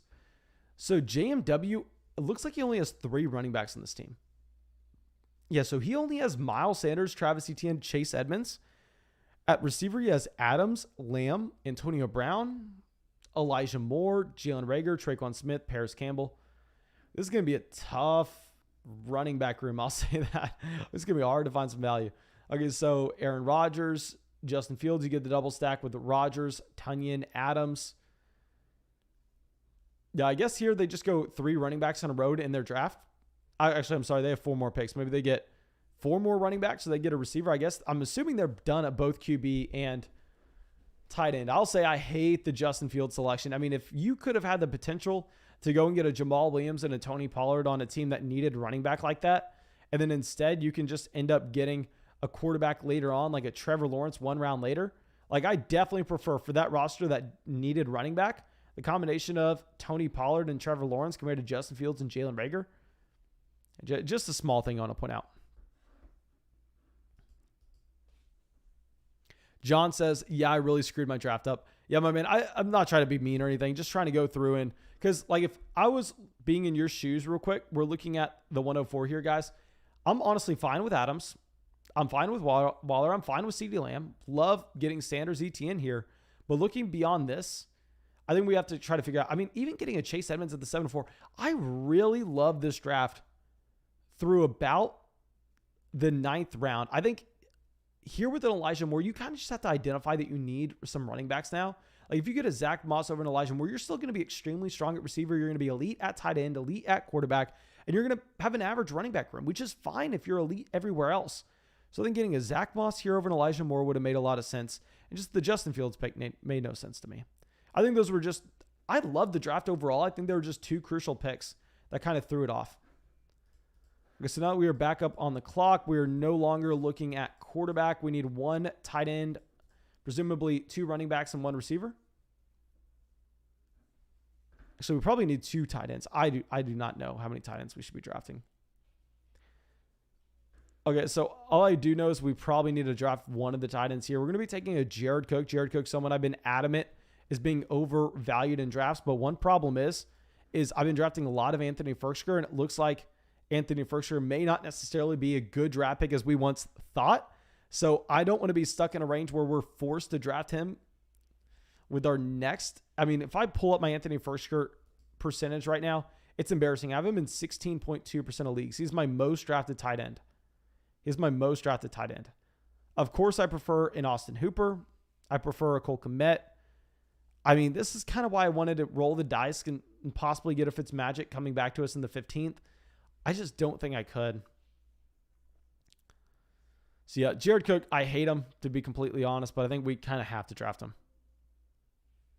Ethan, subscribing to the channel. Josh, subscribing to the channel. Caleb, Texas321. Daniel, everybody, thank you so much for joining the flock and subscribing. Okay, so now, like I said, guys, if this live stream hits 500 likes, we are going to get a $50 draft going after this one. Now, we have a little run on receiver. I think we just finished this draft off with 1 receiver. Oh, my God, this is a tough draft. This is a tough draft. I don't even know where we went wrong here, to be honest. I guess we do need to stop panicking that we don't have a single hole on the team. But at the same time, this is a bad team. This is a bad team. I need to go through, and I'll probably after the live stream, I'm going to pull this team back up, and I'm really going to try to figure out what was so bad about this.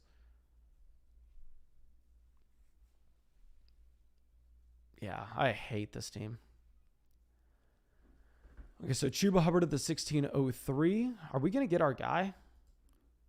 They go Malcolm Brown. We're getting our guy, Rashad Penny. Y'all know I'm a massive fan of Rashad Penny. I mean, that kind of goes without saying. Rashad Penny, anything were to happen to Chris Carson, he becomes a 3-down running back in one of the league's best offenses. He profiles to be a 3-down guy. At least he did coming out of college from San Diego State back in 2018. So Rashad Penny, very excited to get him at the 1605. And I think that possibly he could be getting a small role even without a Chris Carson injury. But Carson isn't necessarily picture-perfect health. Clutch Cow says, I have a 1.3% ownership of Anthony Firkser. I mean, I'm jealous of you, to be honest. I'm going to try to drive mine down. I'm going to try to get mine a little closer to average. But to be honest, I mean, I probably was drafting him a little higher than where he's going to be going in the next few rounds. So there are 2 players that I know that we're going to have to kind of take a loss on. I think that we've already been able to generate, and I know these are all paper gains, I will say that, but I think we've been able to generate maybe a little bit of expected value, and that whenever drafts were going on earlier, we were able to avoid guys like the Josh Jacobs in this range, and I was able to just soak him up in so many drafts a lot later on and get that expected value. We were getting expected value by drafting T. Higgins consistently before he rose in ADP. We are also fading Jamar Chase. We got expected value. In that way, we were fading Mike Davis when he was going in the 5th. We got expected value plus in that way. But some spots that, of course, I mean, I'm not going to get everything right. Some spots that we definitely messed up is I think we were overdrafting both tight ends in Dallas Goedert and Anthony Firkser. And I'm going to have to sit here and go, you know what? Now I'm probably avoiding them. They're probably going to be going cheaper, and it's going to suck that, I mean, we lost out on, I don't want to say we lost out on value, but we overpaid. And I have to highlight that. And those are going to be really our 2 guys that I'm looking at this year. And I'm like, oh my God. Okay, Fallon coming out with a donation says, I feel like it came together decent at the 112. Let's check out Fallon's team real quick. Okay, so let's pull this back up. Lucas subscribing to the channel. Thank you. Okay, so the 112, Calvin Ridley, Austin Eckler, Montgomery Cup. Fallon, I swear to God, you always just have one of the most balanced drafts ever. So they go through literally receiver, running back, receiver, running back, receiver, tight end, receiver, quarterback. So you get the stack here with a Matthew Stafford, Tyler Higbee, Cooper Kupp. So I'm assuming that's why you ended up reaching a little bit here on a Tyler Higbee. But like I was saying, I mean, it's hard to say that you reached on Higbee when, I mean, you would have had a 0% chance of getting him here. I mean, maybe you could have, but it's not going to be that detrimental. I don't see a massive difference between a Devontae Parker and a Darnell Mooney, to be honest. So then Latavius Murray, Giovanni Bernard is your other two running backs. So I will definitely say we probably need another running back on this roster. Running back room is probably better than mine as is, though. Just a very balanced team. Also definitely need another tight end. Did you get Matt Ryan to stack with Ridley? And you got Matt Ryan at a massive value as well. Actually, no, you did not get Matt Ryan at a value. You reached on Matt Ryan. But regardless, I mean, you have a nice construction. Okay. So the 1708. Anthony Ferkshire is on the clock. I mean, on the board. I was drafting him a lot earlier than this previously.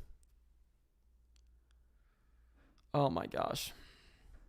So we can't look at QB. So if we were going to go with, see, the thing is, if we go with another tight end here, I don't think we can go with another tight end. Oh my God, I'm panicking. We're taking Nico Collins. Okay, that was a pure pick where I just had no idea what to do. I was a deer caught in the headlights there. That was horrendous. I was just going through my mind, trying to figure out if we could have been taking another tight end. But the problem is we really needed another receiver. And then if we were going to be, we need another running back as well. But running back, I mean, I'm not excited about taking any of those players, to be honest. Not excited about taking any of those players. And guys, okay, so I saw that I wasn't able to watch the Giants game, but I did see that Devontae Booker got like every single snap with the first team there. I mean, did we have more running back injuries? Because I know Devontae Parker was kind of in a running back by committee the first time, and it looked like he was battling for the second running back slot there. So was it more so Devontae Booker got every snap just due to a multitude of running back injuries on the roster? Or was it more so that they're looking like he is going to be the running back, the primary backup running back to his Saquon Barkley? Because knowing that would help me out a ton in this last round, something that I probably should already know. But if anybody wants to fill me in the live chat, that'd be fantastic. Zach says, can I deposit $10 into Underdog with credit and not PayPal? Yes, sir. You can just plug your credit information like through PayPal. Like you don't even have to sign up for a PayPal account or anything. I mean, just ask anybody in the live chat, guys. If you are just now coming into the stream and you do not know already, we are drafting on Underdog Fantasy. This is where we live stream every single night, and we are going to be live drafting here every single night all the way up to the season. And if you go through and you deposit $10 on Underdog Fantasy, you get my 2021 rankings, my 2021 draft guide, my 2021 tiers, all of which updated until the start of the season. And when you make that $10 deposit with promo code FLOCK, they actually add $25 to your account at the same time. So definitely take advantage of that. It helps out the channel tremendously as well. So now, if Anthony Ferkshire falls to the 18th round, do we just take him? Who gives us more points between Anthony Ferkshire and Salvin Ahmad or Devontae Booker or Quadri Allison? Booker goes to the 1804. Okay, this is...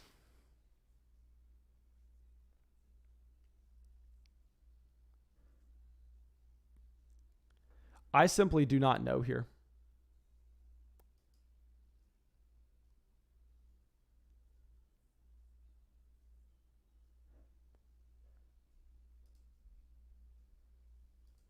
Let's just, okay, I guess we got auto-picked. We got auto-picked Anthony Ferkshire. And it is what it is. I mean, honestly, maybe that was the correct pick to begin with. This was an epic blunder in the last two rounds here. I just had I need to look at this team again. The way we constructed this roster was so poor. I mean, I have no idea what we were doing here. Zeke Gibson, I'm fine with. McLaurin Evans, I'm fine with. Where does it fall apart for us? Lamar, I think I'm fine taking the elite quarterback here. I think we needed to go 3 receivers. If we had Hunt falling to us, we would have taken Hunt, but we didn't. Mike Williams, I'm not taking Damian Harris over Mike Williams. We need Will Fuller. Is it the Logan Thomas pick that kind of crippled us here?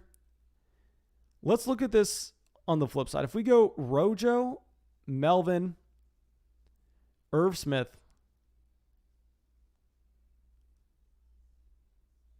or we go, how about this? We go Logan Thomas, Noah Fant. I don't know what we could have done.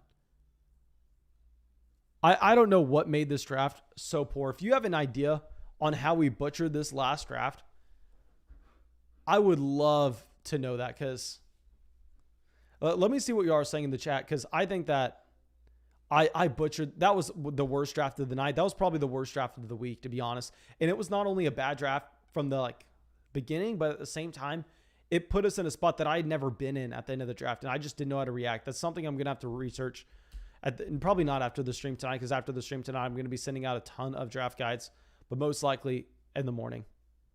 Okay, and also, guys, if this live stream gets to 500 likes, like I said, we'll get another $50 draft going. Actually, our first $50 draft of the night.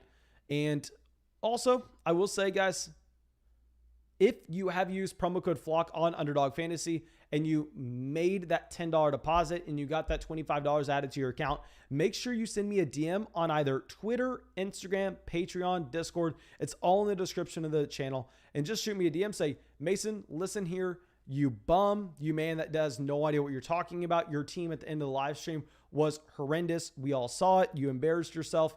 I need that draft guide. Send it to me. But what you need to get me in return is you just need to get me the email that you signed up for Underdog Fantasy with promo code FLOCK. That way I can go through and I can confirm that you signed up, and I can send you that draft guide and those rankings over ASAP. I'm going to be doing that right now at the end of this live stream. Sir Dilly coming out with a donation says, with how Corey Davis has played lately, would you still take him over Jalen Waddle and Will Fuller in a happy PR? I will say, if I pull up my rankings right now, I believe we did move Corey Davis up given with his preseason performance. I still probably prefer having Waddle and Fuller over him. Like if I pull this up, Waddle, yeah, I have Fuller as wide receiver 36. I have Waddle's wide receiver 40. Yeah, and I have Corey Davis down there at wide receiver 51, to be honest. Maybe we need to consider moving Corey Davis a little higher. We have him directly behind Michael Thomas, Mike Williams, Elijah Moore, Jarvis Landry, Curtis Samuel.